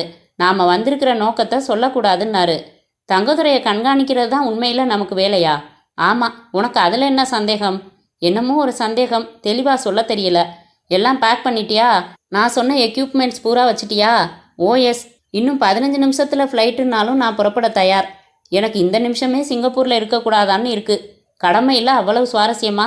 மாலதி ராகவனை மீட் பண்ணுறத ஒரு கடமையாக நினச்சா எஸ் சில்லி என்று ஸ்பூன் எடுத்து அவன் மேல் எரிய பரத் நாற்காலியோடு நகர்ந்து கொள்ள அடுத்த மேஜை இளைஞன் திரும்பி பார்க்க சாரி என்று வழிந்தாள் சுசீலா. பேரர் பவ்யமாய் அவர்களிடம் வந்து மிஸ்டர் பரத் என்றான். மீ என்றான் ஆச்சரியமாய். You have a phone call sir. வியந்து கொண்டே நடந்து எடுத்து ஹலோ என்றான். பரத்கண்ணா வேண்டாம்பா என்று கரகர குரல். என்ன வேண்டாம்? இந்த பயணம் சமத்தா உள்ளூர்லேயே காணாம போன பொண்டாட்டிய கல்யாணத்துக்கு இருக்கிற பையனை ஆராய்ஞ்சிக்கிட்டு இருக்கிறது நல்லது. யார் நீ? சொல்வேன்னு எதிர்பார்க்குற? இப்போவும் ஒன்றும் மோசம் இல்லை. நாளைக்கு தான் ஃப்ளைட். நீட்டாக சொல்லிட்டு விலகிட்டா இயற்கை விதிச்ச வருஷம் வரை வாழலாம். இல்லைன்னா 2 பேருக்குமே பாவம் அல்பாயுசு தான். நான்சென்ஸ். மிரட்டலா? இல்லை, அறிவுரை. நெருப்பு சுடும்னு தொட்டு தான் தெரிஞ்சுக்க விரும்பினா கோ அஹெட், தாராளமாக புறப்படு. பான் வாயேஜ். எதிர்முனை தொடர்பு துண்டிக்கப்பட்டது.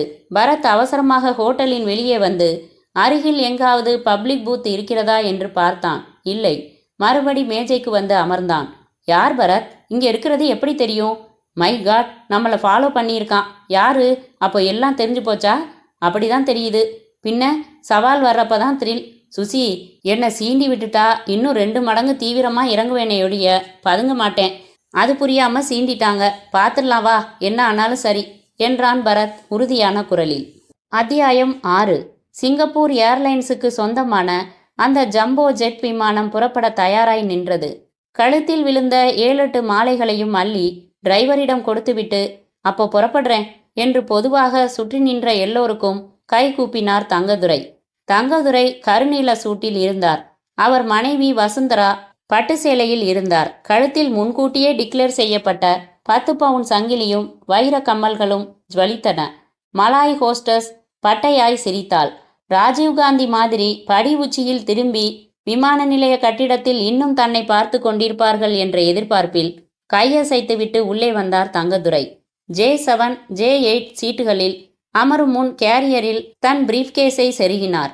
ஜன்னல் ஓர சீட்டை மனைவிக்கு விட்டு கொடுத்தார். தன் சீட்டில் அமர்ந்ததும் சுருக்கி எடுத்து வந்த எக்ஸ்பிரஸ் பேப்பரை விரித்து கொண்டார் தங்கதுரை. வெல்கம் சார் என்றான் பரத் மானசீகமாக. அவர் சீட்டுக்கு நேர் 4 வரிசைகள் பின்னால் அமர்ந்திருந்தான். டீ ஷர்ட் அடர்த்தியான சிவப்பில் அணிந்திருந்தான். Jeans pant. அருகில் சுசீலாவும் அதே சிவப்பில் பனியனும் அதே டிசைனில் ஜீன்ஸும் அணிந்திருந்தாள். பனியனில் ஃப்ளையிங் சாசர்ஸ். கூந்தலை மாடர்னாக டிசைன் செய்திருந்தாள். கூந்தல் அடுக்குகள் முகத்தின் அசைவுக்கு தக்கபடி சரிந்து நழுவி ஒரு உதறலில் பழைய இடத்தில் அமர்ந்து கொண்டன. என்னத்துக்கு இப்படி ஒரு அவஸ்தையான ஹேர் ஸ்டைல் செஞ்சுக்கிட்டு 2 நிமிஷத்துக்கு ஒரு தரம் உலுக்கிக்கணும்? போகிறது சிங்கப்பூர், ஒரு ஸ்டைல் வேணா? இருந்துட்டு போகுது. இது மாதிரி ஏதாச்சும் செஞ்சாதானே உன்னை கவனிப்பாங்க. இல்லைன்னா பார்க்க மாட்டாங்களா? பார்ப்பாங்க. புறப்படுறப்பவே தகராறு வேணாம். தங்கதுரை பொண்டாட்டிக்கிட்ட என்ன பேசுகிறாருன்னு கவனிக்கட்டுமா? பரத் மடியில் வைத்திருந்த சின்ன சூட்கேஸ் திறந்தான். உள்ளே மைக்ரோ ரிசீவர் இருந்தது. அதனுடன் இணைந்த ஹெட்போனை எடுத்து மாட்டிக்கொண்டான். ஆன் செய்தான். தங்கதுரை வருவதற்கு முன்பே அவர் சீட்டுக்கு அடியில் ரகசியமாக ஒட்ட வைத்த மைக்ரோஃபோன் சின்சியராக வேலை பார்த்து, திருப்திதானே வசு? பிளான் படி புறப்பட்டாச்சு என்றார் தங்கதுரை. எனக்கு சிரிக்கிறதான்னு புரியல. எதுக்கு? கல்யாணத்துக்கு பையன் இருக்கான். இப்போ போய் டூர் அழைச்சிட்டு போறீங்களே. இந்த பொம்பளைங்களே இப்படித்தான், எங்கேயுமே அழைச்சிட்டு போகலன்னு புலம்புவீங்க. அழைச்சிட்டு போனால் இந்த வயசுலையாங்கிறது. ஆனால் வசு, இந்த பயணத்தில் வேற ஒரு முக்கியமான வேலை இருக்குது. என்னங்க அது? பரத் காதுகளை கூர்மையாக்கி கொள்ள, அது உனக்கு வேணாம். அறிவிப்பின்படி பெல்ட்டுகளை அணிந்து கொண்டார்கள். விமானம் புறப்பட்டது. உருண்டது, ஓடியது. சாய்வு கோணத்தில் நிலத்தை ரத்து செய்து வானத்தை காதலாக பார்த்தது. சக்கரங்களை உள்ளே இழுத்து கொண்டது. வங்காள விரிகுடாவில் தன் நிழலை சிந்திக்கொண்டு சீராக பறக்க துவங்கியது. பரத் விமானத்தில் தெரிந்த முகம் இருக்கிறதா என்று தேடினான். எட்டி பார்க்க தங்கதுரை பேப்பர் படித்து கொண்டிருந்தார். போய் இறங்கினதும் என்ன ஏற்பாடு பரத்? அவங்க தங்குற குட்வுட் பார்க் ஹோட்டல்லையே தான் நமக்கும் ரூம். இமிக்ரேஷன் முடிச்சுட்டு நேராக ஹோட்டலுக்கு போக வேண்டியது தான். நேற்று நமக்கு ஃபோனில் வந்த மிரட்டல் பற்றி புகழேந்திக்கிட்ட சொன்னீங்களா? சொன்னேன். அந்த மிரட்டலுக்கு பயப்படுறீங்களான்னு கேட்டார். இல்லைன்னு சொன்னேன். வெரி குட், தைரியமாக போங்க, ஒன்றும் ஆகாதுன்னாரு. தான் கவனிக்கப்படுறோம்னு தெரிஞ்சதுக்கப்புறம் ஒரு ஆசாமி நமக்கு பிடி கொடுக்குற மாதிரி கேர்லெஸ்ஸாக நடந்துப்பானா பரத்? மாட்டான். ஆனால் மிரட்டினது தங்கதுரையோட ஆசாமி தான்னு நமக்கு தெரியாதே. வேற யாரா இருக்க முடியும் பரத்? குழப்பமாக தான் இருக்கு. பார்க்கலாம். பரத் காதுகளில் ஹெட்ஃபோன் மாட்டினபடியே ஒரு நாவல் எடுத்து சுசீலாவின் தோளில் லேசாக சாய்ந்து கொண்டு வாசிக்க துவங்கினான். Welcome to Singapore. இரவு 7 மணிக்கு சாங்கி விமான நிலையத்தின் வைரங்கள் இறைந்த உடம்பை தொடுகிற ஆவலில் விமானம் உயரமிழந்து கடலை கவ்வப்போவது போல குனிந்தது. ரன்வே தொட்டு சறுக்கி டெர்மினல் கட்டிடத்தின் அரைவல் பகுதிக்கு வந்து நின்றது. வாசல் திறந்து கட்டிடத்துடன் இணைக்கும் சாய்வு டன்னல் வந்து பொருத்தி கொண்டதும் பயணிகள் வெளிப்பட்டார்கள், நடந்தார்கள். ஹோஸ்டஸ் கூந்தல் கற்றை தோளில் விழ, ஒவ்வொருவருக்கும் நன்றி, மீண்டும் சந்திப்போம், இந்த பயணத்தை அனுபவித்திருப்பீர்கள் என்று நம்புகிறோம் என்று மாற்றி மாற்றி ஆங்கிலத்தில் சொன்னாள். தங்கதுரை தம்பதியை முன்னால் விட்டு நடுவில் 10-15 பேரை அனுமதித்து பிறகு பரத் சுசி நடந்தார்கள். பரத் நினைவாக பேனாவை தவறவிட்டு குனிந்து பேனாவையும் தங்கதுரை சீட்டடியில் ஒட்டின மேக்னட்டிக் பாட்டம் கொண்ட மைக்ரோஃபோனையும் எடுத்துக்கொண்டான். கட்டிடத்திற்கு வந்தார்கள். கண்ணாடி வாசல்கள், ஸ்பீக்கர்களில் வெல்கம் டு சிங்கப்பூர் என்று ஆங்கிலம், தமிழ், மலாய், சீனா பாஷைகளில் சொல்ல, மேலே டிபார்ச்சர் பகுதிக்கு ஓயாமல் எஸ்கலேட்டர் படிகள் சுழன்று கொண்டிருந்தன. வரிசையாக டெலிஃபோன்கள், டியூட்டி ஃப்ரீ ஷாப்ஸ். எமிக்ரேஷன் பகுதியில் வினாடிகளில் பாஸ்போர்ட் விசா சோதித்து ஸ்டாம்ப் குத்தி தந்து விட்டார்கள். தங்கதுரை கன்வேயரில் தனது லக்கேஜுக்கு காத்திருக்க தள்ளி நாற்காலிகளில் அமர்ந்தனர் இவர்கள். பரத் சிகரெட் பற்ற வைத்து கொண்டான். டெலிவிஷனில் ஹோட்டல் விளம்பரங்கள் தங்கச் சொல்லி அழைத்தன. அண்டர் கிரவுண்ட் வந்து கட்டிடத்திற்கு வெளியே வந்தார்கள். வரிசையாக டாட்சன் நிசான் டாக்ஸிகள். தங்கதுரை ஒன்றில் ஏறிக்கொள்ள பரத் மற்றொன்றில் ஏறிக்கொண்டான்.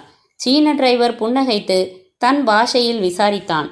ஸ்காட்ஸ் ரோட் ஹோட்டல் குட்வுட் பார்க் என்றான் பரத். தங்கதுரை ஏறிய டாக்ஸியின் பின்னாலேயே போக வேண்டும் என்றான். டாக்ஸிகள் புறப்பட்டன. மிக லேசாக தூறல் இருக்க வைப்பர்கள் நிதானமாக அசைந்து துடைத்தன. சாலைகளில் அதிக ஓசையின்றி நிசான், மிஷுபிட்சி வண்டிகள் அல்லாடின. உயர்கட்டிடங்கள் மின்சாரத்தில் குளித்திருந்தன. நியான் வசீகரங்கள் வினாடிகளில் மறைந்தன. குளிர்காற்று சுசீலாவின் தொடையில் கை வைக்க சொன்னது. ஏய், கையை எடுங்க பரத். என்ன சுசி, இது வேற தேசம், வேற சூழ்நிலை. ஆனா அதே பரத், அதனால தான் ஜாக்கிரதை. இங்கே பாரு, கொஞ்சம் அப்படி இப்படி என்னை இங்கே அனுசரிச்சுக்க, இல்லைன்னா மெனக்கட்டு விசாரிச்சு 14 அட்ரஸ் வாங்கிட்டு வந்திருக்கேன். என்ன அட்ரஸ்? Foreign embassy address. ஆளை பாரு, பூலோக சொர்க்கம் உருவாக்கி தரும் தேவதைகள் அட்ரஸ். இதில் மிஸ் அக்கி மலாய்க்காரி, $110. கொஞ்சம் காஸ்ட்லி தான், ஆனால் ஒர்த்தான். முதல்ல மசாஜாம். மசாஜ்னா எப்படி? ஸ்டீம் ரூம் இருக்கான், அங்கே போய் ட்ரெஸ்ஸை உதறிட்டு கையை பயன்படுத்தாமலேயே மசாஜாம். பரத், இப்படியெல்லாம் அசிங்க ஐடியா வச்சுருக்கீங்களா? ஏன் டூருக்குள்ளேயே ஓசியிலேயே எனக்கு கிடைக்கும்னா எதுக்காக அனாவசியமாக நான் அந்நிய செலாவணியை வேஸ்ட்டு செய்ய போகிறேன்? விளையாட்டா? நோ, நான் அனுமதிக்க மாட்டேன். வேண்டாம், நான் நாசிம் ஹில் போகிறேன். என்ன அது? அங்கே தான் மிஸ் அக்கி அட்ரஸ் இருக்குது. பரத், வந்திருக்கிறது கடமைக்காக. அது பாட்டுக்கு அது நடுவில் இது. யோ, தைரியம் இருந்தால் போயிட்டு வாயா, பார்க்கலாம். வந்ததுக்கப்புறம் என்ன பார்ப்ப? கூடவே வந்தா பார்க்கலாம். யோ, இது என்ன சின்னாலப்பட்டியா சிங்கப்பூரா? யோன்னுக்கிட்டு கையில் வெண்ணெய் வச்சுக்கிட்டு நீ தான் என்ன நெய்க்கு அலைய சொல்கிற. வாட்டுடு. பரத் பேசி கொண்டிருந்த போதே திடீரென்று அவன் எதிர்பாராமல் சுசீலா அவனை பளிச்சென்று அணைத்து மின்னல் முத்தம் ஒன்று வைத்து விலகி, போதுமா என்றாள் சினுங்களாக. இது பிள்ளையார் சுழி என்றான் பரத். அத்தியாயம் 7. குட்வுட் பார்க் ஹோட்டல். தங்கதுரைக்கு 6வது தளத்தில் 607வது எண் அறை. புகழேந்தியிடம் ஏற்கனவே பரத் குறிப்பு சொல்லியிருந்தபடி அவர்களுக்கு 7வது தளத்தில் 707வது எண் அறை. அதாவது பரத் அறைக்கு நேர் கீழே தங்கதுரையின் அறை. அறையில் சகல வசதிகளும் இருந்தன. Refrigerator, air conditioner, television, washing machine, intercom, telephone, சொகுசான கட்டில், மேஜை, சோஃபாக்கள். ஒரு ஃப்ளாட் வீடு போலவே இருந்தது. பரத் வந்ததும் முதல் காரியமாக சூட்கேஸ் திறந்து அந்த சின்ன கருவியை எடுத்தான். புதிய பேட்டரியை அதில் பொருத்தினான். என்ன பரத் இது? நம்ம சரவணன் கேஸில் நியூயார்க் போனப்போ ஏராளமாக வாங்கிட்டு வந்ததெல்லாம் இப்போ தான் பயன்பட போகுது. வால் ஸ்னூப்பர்னு பேரு சுசி. அப்படின்னா ஒட்டு கேட்குற கருவி, பயங்கரமான கெப்பாசிட்டி. கான்கிரீட் ஃப்ளோர் தானே இது, இதையும் துளைச்சிக்கிட்டு போய் ஒட்டு கேட்கும் பாரேன். பரத் மண்டியிட்டு அமர்ந்து அந்த கருவியை தரையில் வைத்தான். அதனுள் 2 வயர்களை அதற்கான ஸ்பாட்டுகளில் செருகி மறுமுனைகளை டேப் ரெக்கார்டரில் பொருத்தி ஆன் செய்து டேப்பில் ஸ்பீக்கர் சிஸ்டத்தை ஆன் செய்ய கீழறையில் தங்கதுரையும் வசுந்தராவும் பேசுவதை துல்லியமாக கேட்க முடிந்தது. எனக்கு கொலை பசி, என்ன சாப்பிடலாம்? எது வேணாலும் சொல்லுங்க. தொடர்ந்து தங்கதுரை நடக்கிற சத்தம், இன்டர்காம் எடுக்கிற சத்தம், அதில் ரிசப்ஷன், உடனே மெனு கார்டில் உள்ள ஐட்டம்ஸ் 18, 29, 42, இதில் 2 செட்டு அனுப்புங்க சீக்கிரம். ஜோரா இங்கிலீஷ் பேசுகிறாரே என்றான் பரத். நான் குளிச்சுட்டு வந்துடவா என்றாள் வசுந்தரா. ரயில்லையா வந்தோம், காலையில் குளிச்சுக்கலாம், மூஞ்சி மட்டும் கழுவிக்க. பீர் சொல்லியிருக்கேன் 2 பாட்டில். குய்யோ முறையோன்னு கத்தாத சொல்லிட்டேன். சொன்னா கேட்குற ரகமா நீங்கள்? எப்படியோ போங்க. இந்த ட்ரிப்பில் வேற என்னமோ வேலை இருக்குன்னு சொன்னீங்களே, என்ன அது? பாத்தியா, வந்ததும் ஃபோன் செய்கிறேன்னு சொன்னேன். நல்ல வேலை ஞாபகப்படுத்தின. நகரு. பரத் இங்கே டேப் செய்யும் பித்தான்களை அழுத்தினான். ரிசீவர் எடுக்கும் சத்தம், 7 எண்களை சுழற்றும் சத்தம். ஹலோ, காசிராஜா இருக்காரா? ஃபோனில் எதிர்முனை பேசும் பதிலை வால் ஸ்னூப்பரால் கிரகிக்க முடியாமல் மௌனம் சாதித்தது. இல்லையா, வெளியில் போயிருக்காரா? எப்போ வருவார்? மீண்டும் மௌனம். சரி, நான் வேணா 1 மணி நேரம் கழித்து மறுபடி நானே ஃபோன் செஞ்சு பேசிக்கிறேன். யாருங்க காசிராஜா என்றாள் வசுந்தரா. இந்த கேள்வியெல்லாம் உனக்கு வேணாம். வந்தம்மா, படகு விட்டம்மா, கேபிள் காரில் போனம்மா, முதலை பண்ணை பார்த்தம்மா, ஜுராங் பார்க்கில் சுத்தினம்மான்னு இருந்துக்கணும். நான் யாரை பார்க்குறேன், என்ன பேசுகிறேன்னு குடையிற வேலை வச்சுக்காத. தமிழில் பேசுகிறீங்களேன்னு கேட்டேன். எதைத்தான் சொல்லியிருக்கீங்க என்கிட்ட? நான் முகம் கழுவிட்டு வரேன். நான் கொஞ்சம் சாயறேன். சொன்ன ஐட்டம் எல்லாம் வந்ததும் என்னை எழுப்பு. அதன் பிறகு மௌனம். மௌனம். பரத்தும் சுசீலாவும் பார்த்து கொண்டார்கள். யார் பரத் காசிராஜா என்றாள். தமிழ் ஆசாமின்னு மட்டும்தான் தெரியுது, வேற என்ன தெரியும்? ஆனால் ஒன்று நிச்சயம், பொண்டாட்டிக்கிட்ட கூட ரகசியம் வச்சுக்கிற மனுஷன் இவன். ரொம்ப ஜாக்கிரதையான ஆசாமி. ஏதோ ஒரு உள்நோக்கம் பலமாக இருக்கு இந்த பயணத்தில், அது மட்டும் நிச்சயம். பரத், எனக்கும் பசிக்குது. எடு மெனு புக்க. உனக்கு எது வேணுமோ அதையே எனக்கும் ஆர்டர் செய். தங்கதுரை இன்னைக்கு இந்த ராத்திரியில் இனி யாரையும் சந்திப்பார்னு எனக்கு படலை. ஆனால் மறுபடி அந்த காசிராஜாவுக்கு ஃபோன் செய்வார். ஆமாம், என்ன பேசுகிறாருன்னு தெரிஞ்சுக்கணும். புகழேந்தி நாளைக்கு தானே நம்மளை ஃபோன் செய்ய சொன்னார். இப்போது வித் யுவர் பர்மிஷன் நான் மாலதி ராகவனுக்கு ஃபோன் செஞ்சு பேசட்டுமா சுசி? வந்ததுமே பேசணுமா? வந்து 1 மணி நேரம் ஆச்சு சுசி, நட்பு பீரிடுது. கொச்சப்படுத்தாதீங்க பரத். ஓகே பேசுங்க, ஆனால் ஒரு கண்டிஷன். என்ன? 3 நிமிஷத்துக்கு மேலே பேசக்கூடாது. அவளை இங்கே இன்வைட் பண்ணக்கூடாது. அவள் வீட்டுக்கு எப்போ வரதா சொல்லட்டும்? ப்ரோக்ராம் படி சிங்கப்பூரில் 3 நாள் தங்கதுரை தங்குறாரு. அதனால் நாமளும் 3 நாள் தங்குறோம். 3ஆவது நாள் தான் அவளை பார்க்கணும். உன்னை விட பெரிய கொடுமைக்காரி கிடையாது. சரியான பொம்பளை ஹிட்லர் என்று முணுமுணுத்து கொண்டே பாக்கெட் டைரி புரட்டி எண் பார்த்து கொண்டு டயல் செய்தான் பரத். சுசீலா மெனு புக் பார்த்து இன்டர்காமில் 3 விதமான ஐட்டங்கள் ஆர்டர் செய்துவிட்டு தடுப்பு மறைவுக்கு சென்று பேண்ட் டிஷர்ட்டில் இருந்து நைட்டிக்கு மாறி திரும்பினாள். Hello Malathi Raghavan please. நான் பரத் ஃப்ரம் இந்தியா. அவங்க தோழன். நீங்கள் அவங்க சிஸ்டரா? Elder or younger? ஓ, அந்த நிம்மி நீங்கள் தானா? லெட்டரில் எழுதியிருக்காங்க. காலேஜில் ஆம்பளை வேஷம் போட்டப்போ மீசை விழுந்து எல்லாரும் சிரிச்சாங்களாமே. அது மட்டுமா, இன்னும் நிறைய எழுதியிருக்காங்க. வேணாங்க, சொன்னால் வெக்கப்படுவீங்க. நீங்களும் மாலதியும் மார்க்கெட் போனப்போ. எஸ்ங்க, அதை கூட எழுதிட்டாங்க. நீங்களே பேசிகிட்டு இருந்தா எப்படிங்க? மாலதியை பேச சொல்லுங்க. என்னது, இன்னைக்கு நைட் ஷிஃப்டா? இதை முதல்லே சொல்கிறதுக்கு என்ன? அப்படி இல்லை, நீங்களும் ஸ்வீட்டாக தான் பேசுகிறீங்க. ஓ, நிச்சயமாக வீட்டுக்கு வருவோம். வருவோம்னா என் கூட சுசீலான்னு தெரியுமா? அவ தான். இப்போ வா. டெலிவிஷனில் சேனல் செலக்ட் பண்ணிக்கிட்டு இருக்கா. முடிஞ்சா தனியாக வர பார்க்குறேன். தவிர்க்க முடியலைன்னா அழைச்சிக்கிட்டு வரேன். நாங்களா? இங்கே நம்ம குட்வுட் பார்க் ஹோட்டல் இல்லை, அதில் 707 ரூமில் தான் இருக்கோம். வந்தா வாங்க. ரைட்டுங்க. டெலிவிஷனில் கார்ட்டூன் படம் அமைத்து கொண்டு வந்து அமர்ந்து, மாலதி அக்காக்கிட்டேயே இவ்வளவு நேரம் அரட்டையா? ரூமுக்கு கூப்பிட்ட மாதிரி கேட்டுச்சே. இங்கே பாரு, மாலதியைத்தான் இங்கே வர சொல்லக்கூடாதுன்னு சொன்னேன், நிம்மியை இல்லை. அப்புறம் மைண்ட் யூ, நிம்மி மாலதியோட அக்கா இல்லை, தங்கை. இன்னும் 20 தாண்டாத இளமை மங்கை. ஏன் பரத் இப்படி பொண்ணுன்னா ஜுரம் அடிக்குது உங்களுக்கு? மச்சம் அப்படி, நான் என்ன செய்வேன்? பாரேன், அக்கா இல்லைன்னு சொல்லிட்டு ஃபோனை வைக்க வேண்டியது தானே. என்ன வைக்க விடாமல் பேசுகிறா பாரு. அது என்னமோ நம்ம மேலே எல்லாருக்கும் ஒரு கிரேஸ், என்னை தவிர. ஏய், பொய் சொல்லாத. நெஞ்சில் கை வச்சு சொல்லு, என் கண்ணை பார்த்து சொல்லு. கூந்தலை பின்னால் தள்ளிக்கொண்டு சுசீலா அவன் கண்களை நேராக பார்த்து, எனக்கு உங்களை என்றவள் கிறக்கமாய், ரொம்ப பிடிக்கும் என்று அவன் மார்பில் சரிய, வரே வா, மஞ்சள் மலரே வா, சிகப்பு மலரே வா, பச்சை மலரே வா என்று அவளை இதமாக அணைத்து கொண்டு, பாரு எவ்வளவு ஆசைய குவியல் குவியலா வச்சிருக்க, மனசுக்கு உள்ளேயும் வெளியேயும் என்றவனை பொய்யாய் சினுங்களாய் 2 கைகளாலும் குத்தினாள்.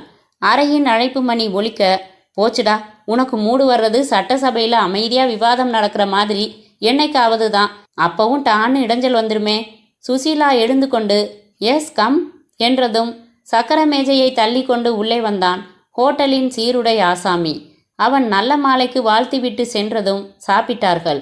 முடித்தபோது ஸ்பீக்கரில் தங்கதுரை டெலிஃபோன் எடுத்து எண்கள் சுழற்ற, காசிராஜா என்றதும் பரத் டேப்பருகில் வந்து அமர்ந்து கொண்டான். சுசீலா டெலிவிஷனின் ஒளியை குறைத்துவிட்டு வந்தாள். ஹலோ, காசிராஜா இருக்காரா? அப்பாடா, இருக்கியா? முதல்ல எங்கேயா போயிட்ட? சரி இருக்கட்டும், எப்படி இருக்க? நான் நல்லா இருக்கேன். 2 மணி நேரமாச்சு. குட்வுட் பார்க்கில் 607 தங்கியிருக்கேன். நாளை காலையில் எங்கே பார்க்குறோம்? இல்லை, நான் மட்டும் வரேன். டிவி பார்த்துக்கிட்டுருன்னு சொன்னால் பார்த்துக்கிட்டு இருப்பா. ஆமாம், ரொம்ப முக்கியமான விஷயம். ஆமாம், உன்னை வேற எதுக்கு சந்திக்க விரும்புவேன்? பெரிய தொகையாக கொடுத்துடலாம். அறிவு இருக்கா உனக்கு? எல்லாத்தையும் ஃபோன்லேயே கேட்குறியே. அதான் நேரில் நாளைக்கு பார்க்க போகிறோமில்ல. ரைட், சரியா 10 மணிக்கு நீ சொன்ன இடத்துக்கே வந்துடுறேன். Good night. அடடா என்றாள் சுசீலா. நாளை காலையில் 10 மணிக்கு காசிராஜாவும் தங்கதுரையும் சந்திக்க போகிறாங்க. ஆனால் முக்கியமாக எங்கே சந்திக்க போகிறாங்கன்னு புரிஞ்சுக்க முடியலையே. அதனால் என்ன, பரவாயில்ல என்ற பரத் டேப்பை ரிவர்ஸ் செய்து மீண்டும் தங்கதுரையின் டெலிஃபோன் பேச்சை மட்டும் கேட்டான். தீவிரமாக யோசிக்க ஆரம்பித்தான். அத்தியாயம் 8. மறுநாள் ராபின்சன் ரோட்டில் ஜெனரல் போஸ்ட் ஆஃபீஸ் அருகில் நீலம் கரைத்து பூமி துணி துவைக்க தயாராய் வைத்திருந்த கடலை பார்த்து கொண்டு நின்றது அந்த இன்டர் கான்டினென்டல் ஹோட்டல். நிக்கல் ஹைவேயில் வாகனங்கள் சீறி கொண்டிருந்தன. ஷிப்யார்ட் தூரத்தில் தெரிந்தது. பயணி கப்பல்கள், சரக்கு கப்பல்கள் ஹார்பரில் நெருக்கி அடித்து நின்றன. தவிர யார்டுகளில் பெரிய பெரிய கிரேன்கள் சுமந்த சிறிய கப்பல்கள் நின்றன. ஹோட்டல் வாசலில் வந்து நின்ற டாக்ஸியில் இருந்து தங்கதுரை இறங்கிக் கொண்டார். பின்னாலேயே இடைவெளி விட்டு வந்த டாக்ஸியில் இருந்து பரத், சுசீலா இறங்கிக் கொண்டார்கள். 2 கை நீட்டி வரவேற்றான் ரிசப்ஷன் ஹாலில் அமர்ந்திருந்த காசிராஜா. காசிராஜா சிமெண்ட் நிறத்தில் சஃபாரி சூட் அணிந்திருந்தான். மைக் டைசன் போல முகம். தலையை சுத்தமாக மொட்டையடித்திருந்தான். கழுத்தில் கருப்பு நிறத்தில் ஒரு மஃப்ளர் சுற்றி இருந்தான். கூலிங் கிளாஸ் அணிந்திருந்தான். மீசை இல்லை. படுக்க வைத்து 3 யானையை நடக்க சொல்லலாம் போல உடம்பு. 3 பேர் அமரும் சோஃபாவில் அவனை தவிர நியூஸ் பேப்பர் வைக்க மட்டுமே இடம் இருந்தது. விரல்களில் வைர மோதிரமும் நவரத்தினங்கள் பதித்த மோதிரமும் மாட்டியிருந்தான். சிரித்தபோது 2 தங்கப்பற்கள் கீழ் வரிசையில். தொந்தி இடிக்க காசிராஜாவும் தங்கதுரையும் கட்டிக்கொண்ட போது பரத் சிகரெட் பற்ற வைத்து கொண்டு அதை லைட்டரில் இணைந்த மைக்ரோ கேமராவில் ஃப்ளாஷ் இல்லாமல் சத்தமில்லாமல் படம் எடுத்துவிட்டு டிஸ்பிளே சார்ட்டில் அந்த ஹோட்டல் வழங்கும் என்டர்டெயின்மெண்ட் புரோகிராம்களை படிக்க ஆரம்பித்தான். தங்கதுரையும் காசிராஜாவும் கை கோர்த்து லிஃப்டை நுழைந்தார்கள். பரத் லிஃப்டை நோக்கி வந்தபோது அது மூடிக்கொண்டு புறப்பட்டது. மேலே எண்ணை கவனித்தான். 1 2 3 4 5 6 7 8 9 நின்றது. பரத் சுசீலாவுடன் பக்கத்தில் இருந்த மற்றொரு லிஃப்டில் நுழைந்து 9ஐ அழுத்தினான். சுசி, 9வது ஃப்ளோரில் பார் இருக்கு. அநேகமாக அவங்க அங்கே தான் போவாங்க. எதுக்கும் நீ ஒரு காரியம் செய். நான் மட்டும் பார் போகிறேன். நீ கீழே இதே லிஃப்டில் போய் ரிசப்ஷனில் காசிராஜாங்கிற பேரில் ரூம் எதுவும் புக் ஆகியிருக்கான்னு தெரிஞ்சுக்க. அப்புறம் பாருக்கு வா. என்ன? சரி பரத். பரத் 9இல் வெளிப்பட்ட போது வராந்தாவில் அவர்களை காணோம். சுசீலா திரும்பி கீழே சென்றாள். பரத் பாருக்கு வழி விசாரித்து கொண்டு நடந்தான். சுவர்களுக்கு பதிலாக தடித்த கண்ணாடிகள் சைடில் பொருத்தி இருக்க சிங்கப்பூர் அழகை நின்று ரசிக்க நேரமில்லாமல் தவித்தான் பரத். நகரத்திற்குள் நழுவும் சிங்கப்பூர் நதியில் வண்ண வண்ண உல்லாச படகுகள் விரைவது சின்னதாக தெரிந்தது. கட்டிடங்கள் பெரும்பாலும் இன்கிரிமின் குடித்து அமிதாப்பாக வளர்ந்திருந்தன. ஃபாரின் கேட்மேன் பவ்யமாக கதவை திறந்து விட்டான். மிக விசாலமான ஹால். மேஜைக்கு பதிலாய் தாஜ் ஹோட்டல் வரவேற்பு ஹால் போல கொத்து கொத்தாய் சோஃபாக்கள், டீப்பாய்கள், மெல்லிய இருட்டு. குட்டை பாவாடை அணிந்த சீன பெண்கள் ஒவ்வொரு பகுதிக்கும் சென்று பரிமாறிக்கொண்டிருந்தார்கள். ஆர்டர் படி மது மற்றும் உணவு வகைகளையும், ஆர்டரில் இல்லாமல் கவர்ச்சியையும் புன்னகையையும். எஸ் ப்ளீஸ் என்று பரத்திடம் வந்தால் ஒரு பெண். டாய்லெட் ரூம் எங்க என்றான் ஆங்கிலத்தில். Come with me. இல்லை, நான் வெட்கப்படுபவன், தனியாய் போய்கொள்கிறேன். நாட்டி, வழி காட்டுகிறேன் என்றுதான் சொன்னேன். அவளோடு நடந்து கொண்டே காசிராஜாவையும் தங்கதுரையையும் தேடினான். கண்டுபிடித்து விட்டான். வலது மூலையில் இருந்த சோஃபாக்களில் அமர்ந்து ஆளுக்கு ஒரு சிகரெட் பற்ற வைத்திருந்தார்கள். உன் பெயர் என்ன என்றான். கிறிஸ்டினா. கிறிஸ்டியனா இருந்தால் என்ன, இந்துவா இருந்தால் என்ன, உன் பெயரை சொல்ல மதம் எதற்கு? மறுபடி நகைக்க வைக்கிறீர்கள். என் பெயர் கிறிஸ்டினா என்றேன். How nice. கிறிஸ்டினா, இந்த ஊருக்கு நான் புதியவன். கைடாக வருவாயா? வருவேன். ஆனால் உனக்கு நிறைய செலவாகும். வேண்டாம். செலவு செய்யத்தானே வருகிறோம். இது என் விலாசம். நாளை ஃபோன் செய். 100 வெள்ளி ஆகும். தருவாயல்லவா? ஊர் சுற்றி காட்ட 100 வெள்ளியா? அவ்வளவுதானா? உண்மையில் அவ்வளவுதானா? உன் அறைக்கு என்னை அழைத்து போகப் போவதில்லையா? எனில் உனக்கு வேறு நபர்களை சிபாரிசு செய்கிறேன். என்னை வேஸ்ட் செய்யாதே. நல்ல வேளை சுசீலா இல்லை என்று அவளை முழுதாக பார்த்துவிட்டு, கிறிஸ்டினா, இப்போது எனக்கு ஒரு உதவி செய்தால் $10 தருவேன். என்ன உதவி? ஒரு சின்ன பொருளை தருவேன். அதோ அந்த பகுதியில் 2 பேர் பேசிக் கொண்டிருக்கிறார்கள் பார். அங்கே போக வேண்டும். ஒவ்வொரு டீப்பாய் மீதும் மலர் கிண்ணம் வைத்து பிளாஸ்டிக் மலர்கள் செருகியுள்ளீர்கள் இல்லையா? அவை பிளாஸ்டிக் அல்ல, நிஜ மலர்கள். சரி, நிஜ மலர்கள். அந்த ஃப்ளவர் வாசுக்குள் நான் தரும் பொருளை அவர்களுக்கு தெரியாமல் ரகசியமாக போட்டுவிட வேண்டும். என்ன பொருள் அது? மைக்ரோஃபோன். நீ போலீஸா? ஒரு வகையில். செய்வாயா? $20 தருகிறேன். சரி என்றாள். பரத் பாக்கெட்டில் இருந்து எடுத்து கொடுத்துவிட்டு டாய்லெட் அறைக்குள் சென்று திரும்பின போது அவள் காத்திருந்தாள். புதிய மலர்களை மாற்றுவது போல போட்டுவிட்டேன். Very good Christina. எதற்கும் உன் விலாசம் என்னிடம் இருக்கட்டும். பரத் $20 நோட்டை கொடுத்துவிட்டு அவர்களை கண்காணிக்கும் தூரத்தில் காலியாக இருந்த சோஃபாவில் அமர்ந்து கொண்டான். சுசீலா அவனை தேடிக்கொண்டு வந்து அமர்ந்தாள். தன் ஏற்பாட்டை சுருக்கமாக சொன்னான். என்ன பேசுறாங்க கவனிங்க. காதில் மாட்டியுள்ள ஹெட்போனை காட்டி, கவனிச்சுக்கிட்டு தான் இருக்கேன் சுசி. சிங்கப்பூர் ஒவ்வொரு தடவையும் மாறி போயிடுதுன்னு பேசிக்கிறாங்க என்றவன் அவர்களின் உரையாடலில் கவனம் செலுத்தினான். என்ன அமைச்சர் சார், சிங்கப்பூருக்கு பொண்டாட்டி அழைச்சிக்கிட்டு வந்துட்டீங்க. ஒரு ஷோவுக்கும் போக முடியாதே. என்னையா பண்றது? எங்கேயும் அழைச்சிக்கிட்டு போகலன்னு ஒரே தொணப்பு. இங்கே நம்ம ஃப்ரெண்டு வீடு இருக்கு, அங்கே விட்டுடுறேன். அப்புறம் ஷோ போகலாம். எதுவும் புதுசா இருக்கா? புதுசுக்கு என்ன பஞ்சம். ஆனா இந்த மாதிரி ஐட்டம்ஸுக்கு பாங்காக் போயிடணும். சரி, அது கிடக்குது. விஷயத்துக்கு வாங்க அமைச்சரே. சத்தம் போட்டு பேசாதப்பா. வேட்டியை மடிச்சு வச்சுட்டு குழாய் மாட்டிக்கிட்டு கடல் தாண்டி வந்தாச்சு. இங்கேயும் அமைச்சர் அமைச்சர்னுக்கிட்டு. காசிராஜா, ஏற்கனவே எனக்கு 3 தடவை காரியம் செஞ்சு கொடுத்துருக்க. இப்போ விஷயம் பெருசு. கச்சிதமா நடந்தாகணும். நம்மக்கிட்ட காரிய சுத்தம் இருக்கும் சார். பார்ட்டி யாரு சொல்றேன். அதை விட பிளான் முக்கியம். போட்டாச்சா? போடணுமா? 7 ராத்திரி யோசிச்சு தயாரிச்சது. பிளான் முழுக்க இந்த கவர்ல இருக்கு. நிதானமா படிச்சுக்கோ. எப்போ நடக்கணும், எப்படி நடக்கணும்னு எல்லாமே இதுல இருக்கு. பரத் மடியில் வைத்திருந்த பிரீஃப் கேஸிற்குள் டேப் சுழன்று எல்லாம் பதிவு செய்ய எதை பற்றி பேசுகிறார்கள் என்று புரியாமல் புருவம் சுருக்கினான். ரைட், செய்திடலாம். ரேட்டு ஒத்து வந்தா. ஓ, மாமூல் ரேட் தெரியுமே. இன்னும் பார்ட்டியை சொல்லலையே நீங்க. சூரியகாந்தன்னு பேரு. என்ன தொழில்? தமிழ்நாட்டுக்கு முதலமைச்சர். அடப்பாவி, அந்த சூரியகாந்தனா பார்ட்டி? என்ன தங்கதுரை சார், இவ்வளோ பெரிய சமாச்சாரமாக கொண்டாந்துருக்கீங்க? முதல்லையே சொன்னேனே விஷயம் பெருசுன்னு. காசிராஜா மௌனமாக மற்றொரு சிகரெட் கொளுத்தி கொண்டான். ரைட் என்றான். அப்படின்னா ரேட்டு டபுள் ஆகும். சம்மதம். இந்தா பிளான் கவர். தங்கதுரை கொடுக்க காசிராஜா வாங்கி கொள்ள பரத் கிளிக் அடித்து கொண்டான். பரத், என்ன பேசிக்கிறாங்க என்றாள் சுசீலா. சதி, ஒரு பெரிய சதி. இன்னும் எனக்கு முழுசா புரியல. காசிராஜா தன் பகுதியில் தொங்கும் லாம்ப்ஷேட் அருகில் நகர்ந்து அந்த கவரில் இருந்து காகிதங்களை எடுத்தான். நிதானமாக படித்தான், மடித்தான். தன் சஃபாரியின் 4 பாக்கெட்டுகளில் ஒன்றில் செருகி கொண்டான். அவ்வளவு அர்ஜென்ட்டா என்றான் காசிராஜா. ஆமா, ஏன் சிரமமா? காசிராஜாவுக்கு எதுவுமே சிரமம் இல்ல. யார் அனுப்புற? நிக்கின்னு ஆள் வச்சிருக்கேன். இந்த பிளானுக்கு இவன் தான் சரி. கில்லாடி. கவலையை விடுங்க. பொறுப்பை கொடுத்தாச்சுல்ல, விடுங்க. எனக்கு சிங்கப்பூர் டாலரா தான் வேணும். ஏற்பாடு செய்ய முடியும். எப்போ கிடைக்கும்? இன்னும் அரை மணி நேரத்தில் வேணுமா? தெரியும், உங்களால் வரவழைக்க முடியும். நாளை காலையில் கொடுத்தா போதும். ஆக செய்தி வரப்போ நீங்கள் கோலாலம்பூர்லையா? ஆமாம். இருவரும் சிரித்தார்கள். குடித்த மதுவுக்கு பில் கேட்டார் தங்கதுரை பேரர் பெண்ணிடம். சுசி, அவங்க புறப்பட போகிறாங்க. 2 பேரும் சேர்ந்து போனா நாமளும் சேர்ந்து தொடரலாம். 2 பேரும் பிரிஞ்சிட்டா நீ தங்கதுரையை ஃபாலோ செய், நான் காசிராஜாவை ஃபாலோ பண்ணுறேன். அந்த கவரை நைஸாக தட்டிக்கிட்டு வந்தால் பரவாயில்ல. நான் கெஸ் பண்ணுறது கரெக்டுனா இது பெரிய, ரொம்ப பெரிய சதி என்றான் பரத். புரியும்படி சொல்லுங்க பரத். ஹெட்ஃபோனில் கேட்டது நீங்கள் தான். எனக்கு யூகிக்க முடியல. என்ன சதி? இன்னும் தெளிவாக புரிஞ்சுக்கிட்டு சொல்கிறேன் சுசி. அவசரப்பட்டு குழப்ப விரும்பல. சில வினாடிகளில் அவர்கள் இருவரும் நடக்க இவர்களும் எழுந்து கொண்டார்கள். இடைவெளி விட்டு 4வரும் லிஃப்டில் இறங்கி ஹோட்டலின் வாசலுக்கு வந்தார்கள்.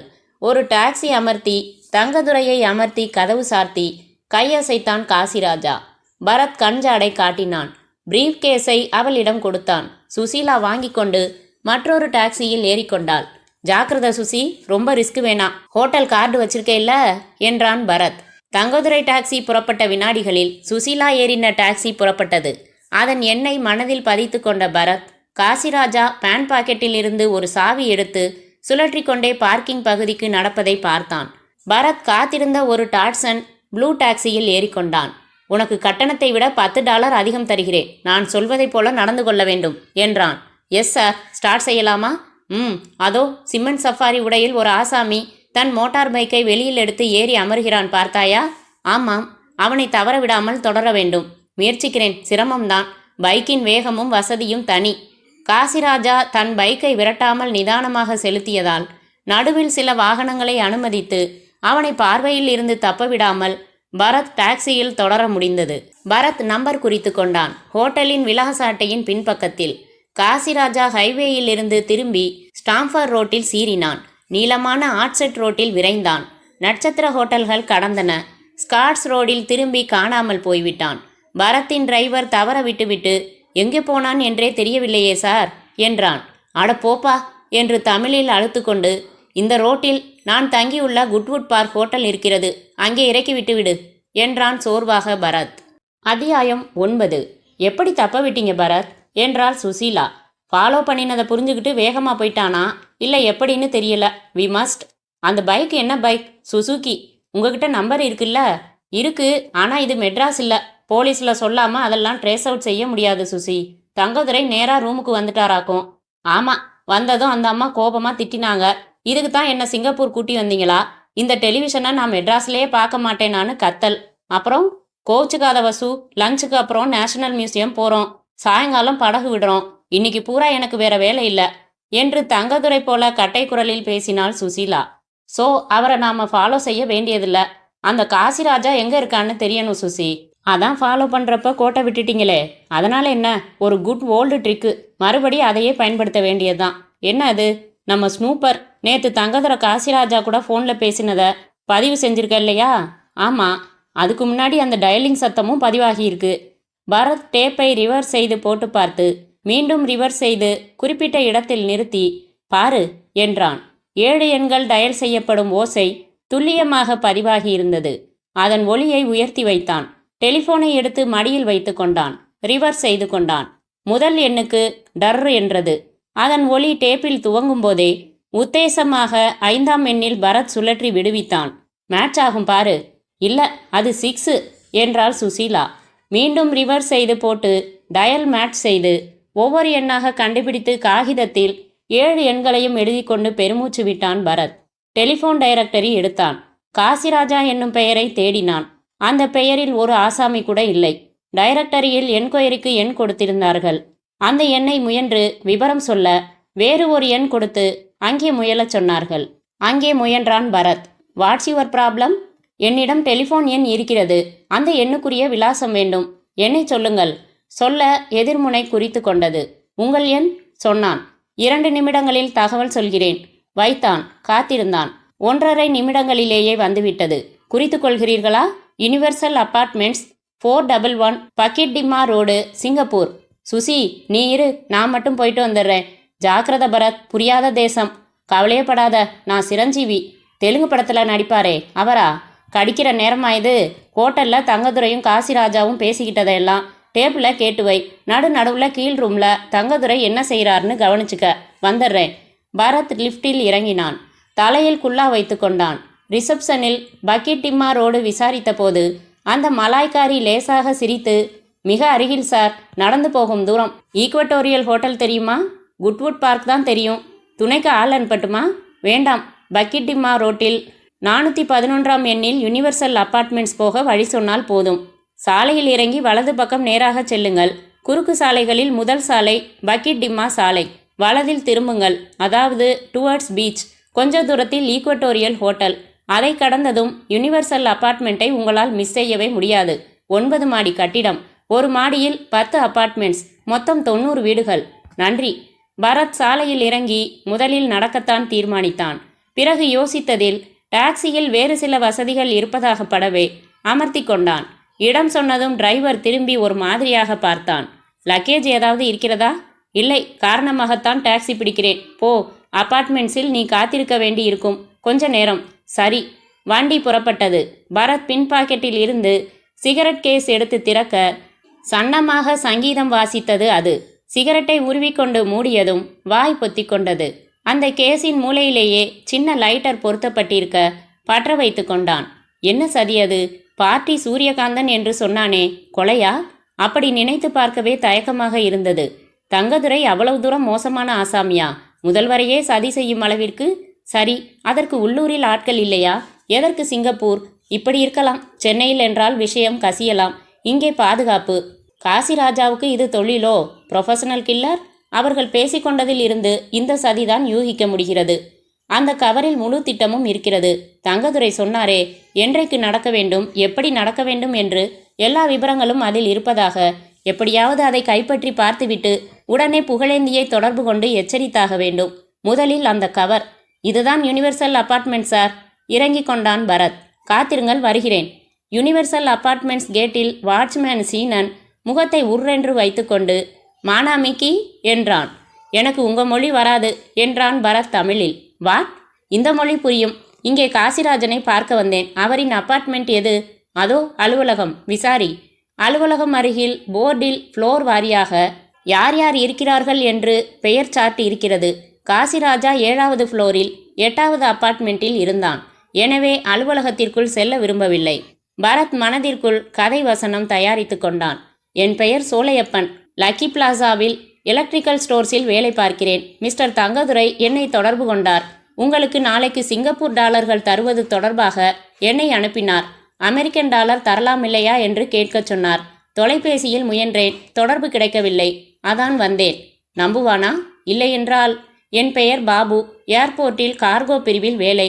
என்னிடம் $10,000 கடன் வாங்கிய ஒரு ஆசாமி இப்போது ஏமாற்றுகிறான். ஆதாரம் எதுவும் இல்லை. உங்களிடம் சொன்னால் நடக்கும் என்றார்கள். நீங்கள் தான் வசூலித்து தர வேண்டும். இதை நம்புவானா? பார்க்கலாம். பரத் லிஃப்டில் நுழைந்து 7ஆம் எண்ணை இழுத்துவிட்டு அது 7இல் நிற்பதற்குள் இடது பேண்ட் பாக்கெட்டில் இருந்து கண்ணங்கரையில் தாடி எடுத்து ஒட்டி கொண்டான்.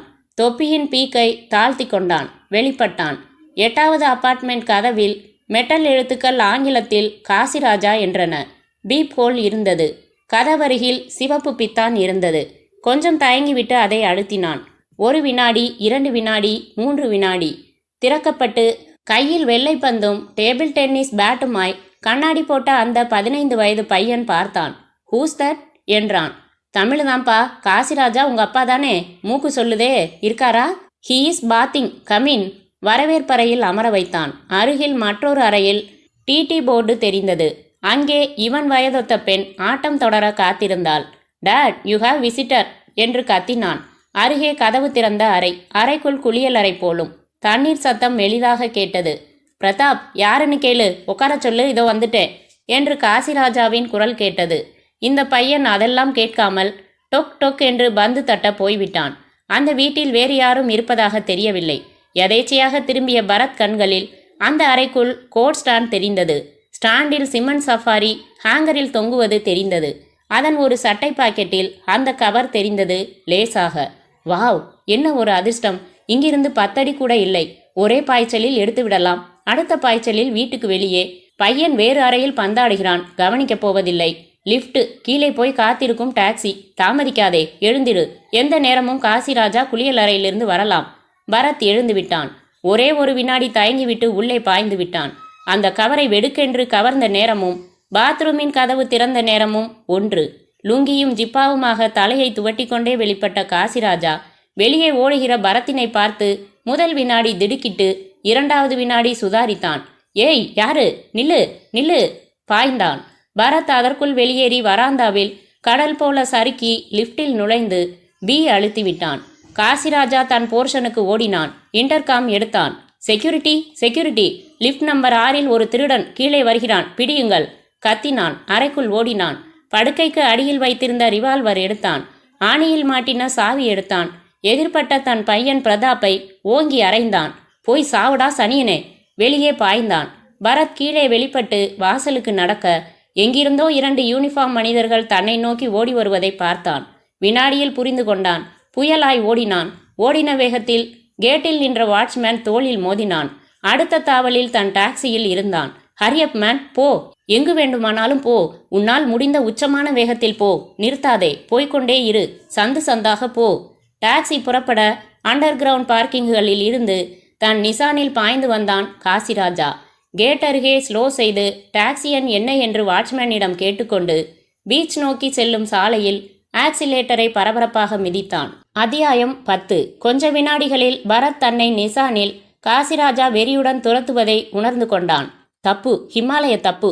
பாத்ரூமை வெளிப்புறம் சாத்தி இருக்க வேண்டும். பையன் விளையாடிய அறையை வெளிப்புறம் சாத்தி இருக்க வேண்டும். அதன் பிறகு கவரை தொட்டிருக்க வேண்டும். பதட்டம் முதல் முறையாக. இப்படி ஆக்ஷன் எல்லாம் விரும்புபவன் இல்லை. ஏன் திமிர் எடுத்து செயல்பட்டேன்? மை காட், தூரம் குறைந்து வருகிறதே, என்ன செய்ய போகிறேன்?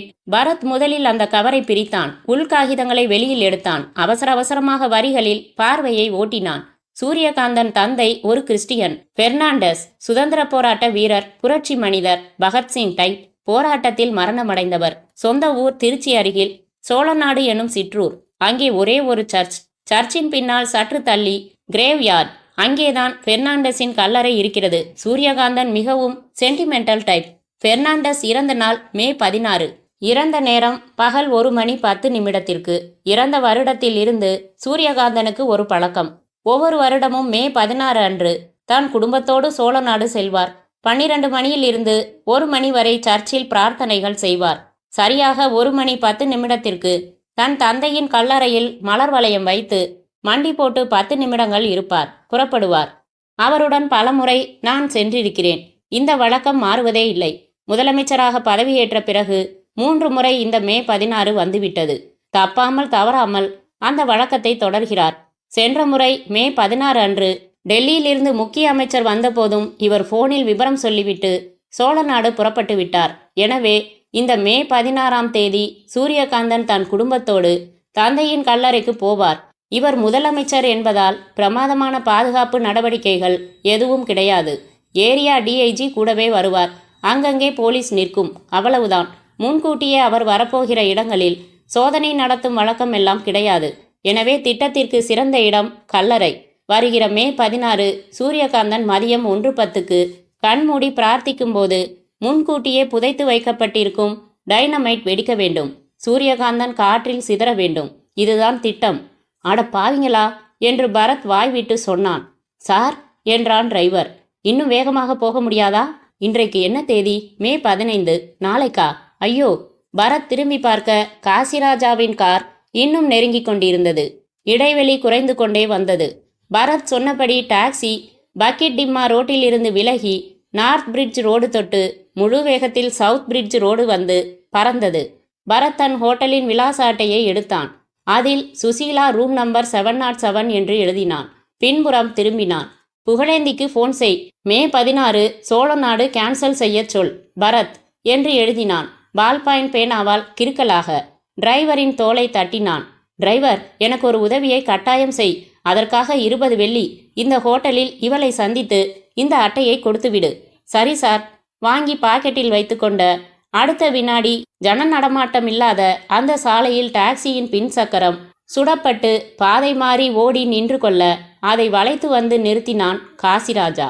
பரத் கதவை திறந்து கொண்டு இறங்கி ஓடும் முன் பாய்ந்து கழுத்து சட்டையை பிடித்தான். சுடுவேன், ஏறிய வண்டியில. துப்பாக்கி முனையை பரத்தின் இடுப்பில் தொட்டான். அத்தியாயம் 11.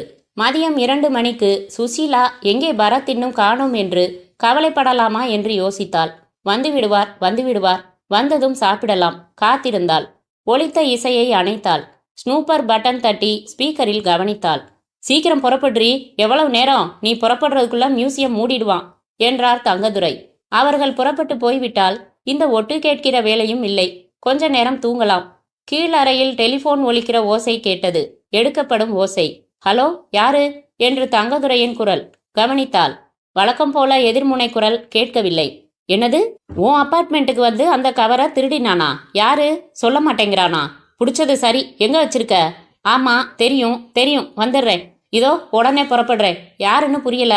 ஃபோன் வைக்கப்படும் சத்தம். வசு கோச்சுக்காதம்மா. தூங்கு, படி, டிவி பாரு. ஒரு சிக்கல் வந்திருக்கு, பார்த்துட்டு வந்துடுறேன். எவனோ வேவு பார்த்துருக்கான். என்ன ஏதுன்னு பார்த்துட்டு வந்துடுறேன். இங்கே சுசீலாவுக்கு பக் என்றது. இப்போதுதான் உரைத்தது. அப்பார்ட்மெண்ட் கவர் திருடினவன், வேவு பார்க்க வந்தவன். பரத்தா? பரத் பற்றித்தான் பேசினார்களா? எனில் எதிர்முனையில் காசிராஜாவா? பிடித்து வைத்திருப்பது என்றால் மை காட், மாட்டிக்கொண்டாரா? ஐயோ, என்ன செய்வது இப்போது? சுசீலாவுக்கு பதறியது. பரத் தப்பு செய்ய மாட்டாரே. நானாவது ஏதாவது ஏறுமாறாக செய்து மாட்டிக்கொள்வேன், சிக்கல் செய்வேன். அவர் அதை விடுவித்திருக்கிறார். இப்போது அவரே ஆபத்திலா? இப்போது என்ன செய்ய வேண்டும்? யாரிடம் சொல்ல வேண்டும்? பரத் பற்றி தான் பேசினார்களா? அட, பரத் என்று வைத்துக்கொண்டாலும் ஏதோ ஒரு இடத்தை எதிர்முனை குறிப்பிட தெரியும் என்று தங்கதுரை புறப்பட்டு போகிறார் என்றால் இவரை தொடர்ந்தால் போதுமே, அந்த இடத்திற்கு சென்று விடலாமே. யோசனை தோன்றியதும் சட்டென்று எழுந்து கைப்பை எடுத்து செருப்பு மாட்டி அறையை பூட்டி லிப்டில் கீழிறங்கி வாசலில் டாக்ஸிகள் பகுதியில் தங்கதுரையை தேடினாள். காணோம். அவர் போயிருந்தார். தாமதித்து விட்டேன். சுசீலா மீண்டும் அறைக்குள் வந்தாள். பரத் வருவார், இல்லை அவரிடமிருந்து செய்தி வரும். மிக நம்பிக்கையோடு காத்திருந்தால் கலவரமாக. இன்னும் 1 மணி நேரம் பார்த்துவிட்டு அடுத்த நடவடிக்கை யோசிக்கலாம். 10 நிமிடத்தில் அறையின் அழைப்பு மணி ஒலித்த போது முகமலர்ந்து எழுந்து திறந்து சுடிதாரில் இருந்த அந்த பெண்ணை பார்த்து வியந்தாள்.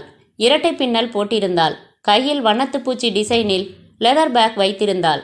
நீங்க தான் சுசீலா, ரைட்? உள்ள வரலாமா? ஆமா, வாங்க. நீங்க பெரிய துப்பறியும் ஸ்தாபனம் வச்சிருக்கீங்க, கெஸ் பண்ணுங்களேன் என்று சுதந்திரமாக உள்ளே வந்தாள். சுசீலா 2 வினாடிகள் யோசித்து, மாலதி ராகவன்? தப்பு, தோத்துட்டீங்க. நான் நிர்மலா ராகவன். நேற்று ஃபோனில் பேசினேனே. எங்கே பரத்? வெளியில் போயிருக்காரு. அவர் வர்ற வரைக்கும் வெயிட் பண்ணி பார்த்துட்டு போகிறதில்ல உங்களுக்கு ஆட்சேபனை இல்லையே? சுசீலா உள்ளுக்குள் முனகினாள். அட ஏண்டி, நீ வேற நேரங்காலம் தெரியாமல் வந்து நின்றுக்கிட்டு அவர் ஏதோ ஆபத்தில் சிக்கியிருக்காரோன்னு நான் தவிக்கிறேன். மாலை மணி 4. பரத் அந்த இரும்பு தூணுடன் இணைத்து வலுவான நைலான் கயிற்றால் கட்டி போடப்பட்டிருந்தான். கைகள் பின்பக்கம் கட்டப்பட்டிருந்தன. நின்ற நிலையில் கால்கள் 2ம் சேர்த்து கட்டப்பட்டு இரும்பு தூணில் கட்டப்பட்டிருக்க பரத்திற்கு கன்னங்கள் வீங்கியிருந்தன. அந்த இடம் ஒரு மரம் அறுக்கும் மில்லின் குடோன் என்று உணர்ந்தான். மேலே உயரத்தில் தகரக்கூரை, திரும்பின பக்கமெல்லாம் பல வகை சைஸுகளில் அறுக்கப்பட்ட மரத்துண்டுகள். அருகில் சாயிங் மிஷின் ஓடுகிற சத்தம். காற்றில் மெலிதாக மரத்தூள் பறந்தது. காசிராஜா பெரிய பிளாஸ்டிக் கேன் உயர்த்தி அதில் அரைவாசி தண்ணீரை குடித்துவிட்டு மீண்டும் அவனிடம் வந்தான். சுற்றிலும் 6 தடியர்கள். எவ்வளவு அறை வாங்கியும் சொல்ல மாட்டியா? யார் நீ? கண்கள் செருக மௌனமாக பார்த்தான் பரத். எதுக்காக அந்த கவர் எடுக்க வந்த? எப்படி தெரியும்? ஹோட்டல் பார் வந்திருந்தியா? படவா, இவ்வளவு கேள்வி கேட்குறேன், வாயை திறக்க மாட்டேங்கிறியே. கத்திரிக்கோள் எடுடா. ஒருவன் எடுத்து தர அவனை நெருங்கினான். கட்டப்பட்ட வலது கையில் சுண்டு விரலை கத்திரிக்கோளின் 2 முனைகளுக்கு நடுவில் வைத்து பிடித்தான். சொல்டா, யார் நீ? வெட்டட்டுமா? வெட்டிடுவேன், சத்தியமா வெட்டிடுவேன். சுண்டு விரல் வேணாமா? என்ன தெரிஞ்சுக்கணும் நீ? நீ யாரு? தமிழ்நாட்டிலேருந்து வந்தவன். அதான் மூஞ்சியில் எழுதியிருக்கே. என்ன பேரு? முனியாண்டி. நிஜமா? நிஜமாத்தான். இப்போது குடோனுக்குள் ஷட்டர் உயர்த்தி கொண்டு தங்கதுரை வந்தார். இவனா என்றார். தெரியுமா இவனை? ஆள தெரியாது. ஆனால் இவனும் ஒரு குட்டியும் மெட்ராஸில் என்னோட ஃப்ளைட் ஏறினாங்க. நான் தங்கியிருக்கிற ஹோட்டல்லையே பார்த்தேன். சரி, எதேச்சையாக தங்கியிருக்காங்கன்னு நினச்சேன். பையன் ஸ்பெஷலாக எனக்காக வந்திருக்கான் போலிருக்கு. யாராம்? விசாரிச்சிட்டியா? கொண்டு வந்து போடப்பட்ட நாற்காலியில் அமர்ந்தார் தங்கதுரை. ரொம்ப முன்ஜாக்கிரதை. இவனை அடையாளம் காட்டுற மாதிரி உடம்புல எதுவும் இல்லை. மணிப்பர்ஸ் இல்லை, விலாச அட்டை இல்லை. தற்காப்புக்கு கத்தி வச்சிருந்தான், நீக்கிட்டேன். கர்ச்சிப்பும் சிகரெட்டும் டாலரும் தான் வச்சிருக்கான். விவரம் சரியா சொல்ல மாட்டேங்கிறான். தங்கதுரை எழுந்து பரத் அருகில் வந்தார். இது முரட்டு கும்பல் தம்பி. உண்மை பேசினா கொஞ்சம் இறக்கப்படலாம். புடலங்காய் நறுக்கிற மாதிரி மிஷினில் கொடுத்து குறுக்கு வாட்டில் துண்டு போட்டுடுவாங்கப்பா. உன் பேர் என்ன? பரத் உண்மையாக எல்லாம் பேசுவது என்று தீர்மானித்தான். பரத் என்றான். நான் கேட்டாதான் தம்பி சொல்லுவான். மெட்ராஸில் என்ன செய்கிற? பிரைவேட்டாக துப்பறியும் தொழில் பண்ணுறேன். யார் அனுப்பிச்சது உன்னை? முதல்வர் மகன் புகழேந்தி. எதுக்கு? உங்களை வேவு பார்க்க. ஹோட்டல் பாருக்கு வந்த? ஆமாம். நாங்கள் பேசினது கேட்ட? இல்லை, நீங்கள் ஏதோ கவர் இவர்கிட்ட கொடுத்தீங்க. அது என்னன்னு தெரிஞ்சுக்க இவரை ஃபாலோ செஞ்சேன். அப்பார்ட்மெண்ட்டில் திருடிட்டு புறப்பட்டு மாட்டிட்டேன். கவர் பிரித்து படிச்சியா? எங்கே நேரம், அதுக்குள்ளே துரத்தி வந்து பிடிச்சிட்டாரே. அந்த குட்டி பேர் என்ன? விமானத்தில் சாக்லேட் கொடுத்தவளையா கேட்குறீங்க? இடக்குக்கு குறைச்சல் இல்லை. உன்னோட வந்திருக்கிறவ சுசீலா. குட்வுட் பார்க்கில் ரூம் நம்பர் என்ன? 707. தங்கதுரை காசிராஜா பக்கம் திரும்பினார். Amateur case. ரொம்ப விபரமானவன்னு நினச்சி புகழேந்தி அனுப்பியிருக்கான். பையன் மாட்டிக்கிட்டு கோழி திருடுனவன் மாதிரி முழிக்கிறான். பாதி தெரிஞ்சிருக்கான். கவர் படிச்சிருப்பானா? தெரியல. சரி, நீ ஏற்பாடுகள் செஞ்சியா? நிக்கி இந்நேரம் இந்தியாவுக்கு பறந்துகிட்டு இருப்பான் என்றான் காசிராஜா கை கடிகாரம் பார்த்து. அங்கே எல்லா வசதிகளுக்கும் சொல்லிட்டேன். பரத்திற்கு பக் என்றது. 2-3 கவலைகள் அவனை வளைத்து கொண்டது. சுசீலா தன்னை காணோம் என்று எப்போது கவலைப்படுவாள்? என்ன நடவடிக்கை எடுப்பாள்? எப்படி தேடுவாள்? யாரை விசாரிப்பாள்? இங்கே இப்படி கொண்டு வரப்பட்டு உயிர் முனையில் நிறுத்தப்பட்டிருப்பது தெரியுமா? டாக்ஸி டிரைவர் அந்த அட்டையை அவளிடம் சேர்த்திருப்பானா? திட்டம் செயல்படுத்த நிக்கி போய்விட்டானாமே. சுசீலா புகழேந்தியுடன் போன் செய்து பேசியிருப்பாளா? முதலில் தப்ப வேண்டும். அடுத்து அந்த விபரீதம் நிகழாமல் தடுக்க வேண்டும். பாதுகாப்புக்கு வைத்திருந்த கத்தி எடுத்து விட்டார்கள்.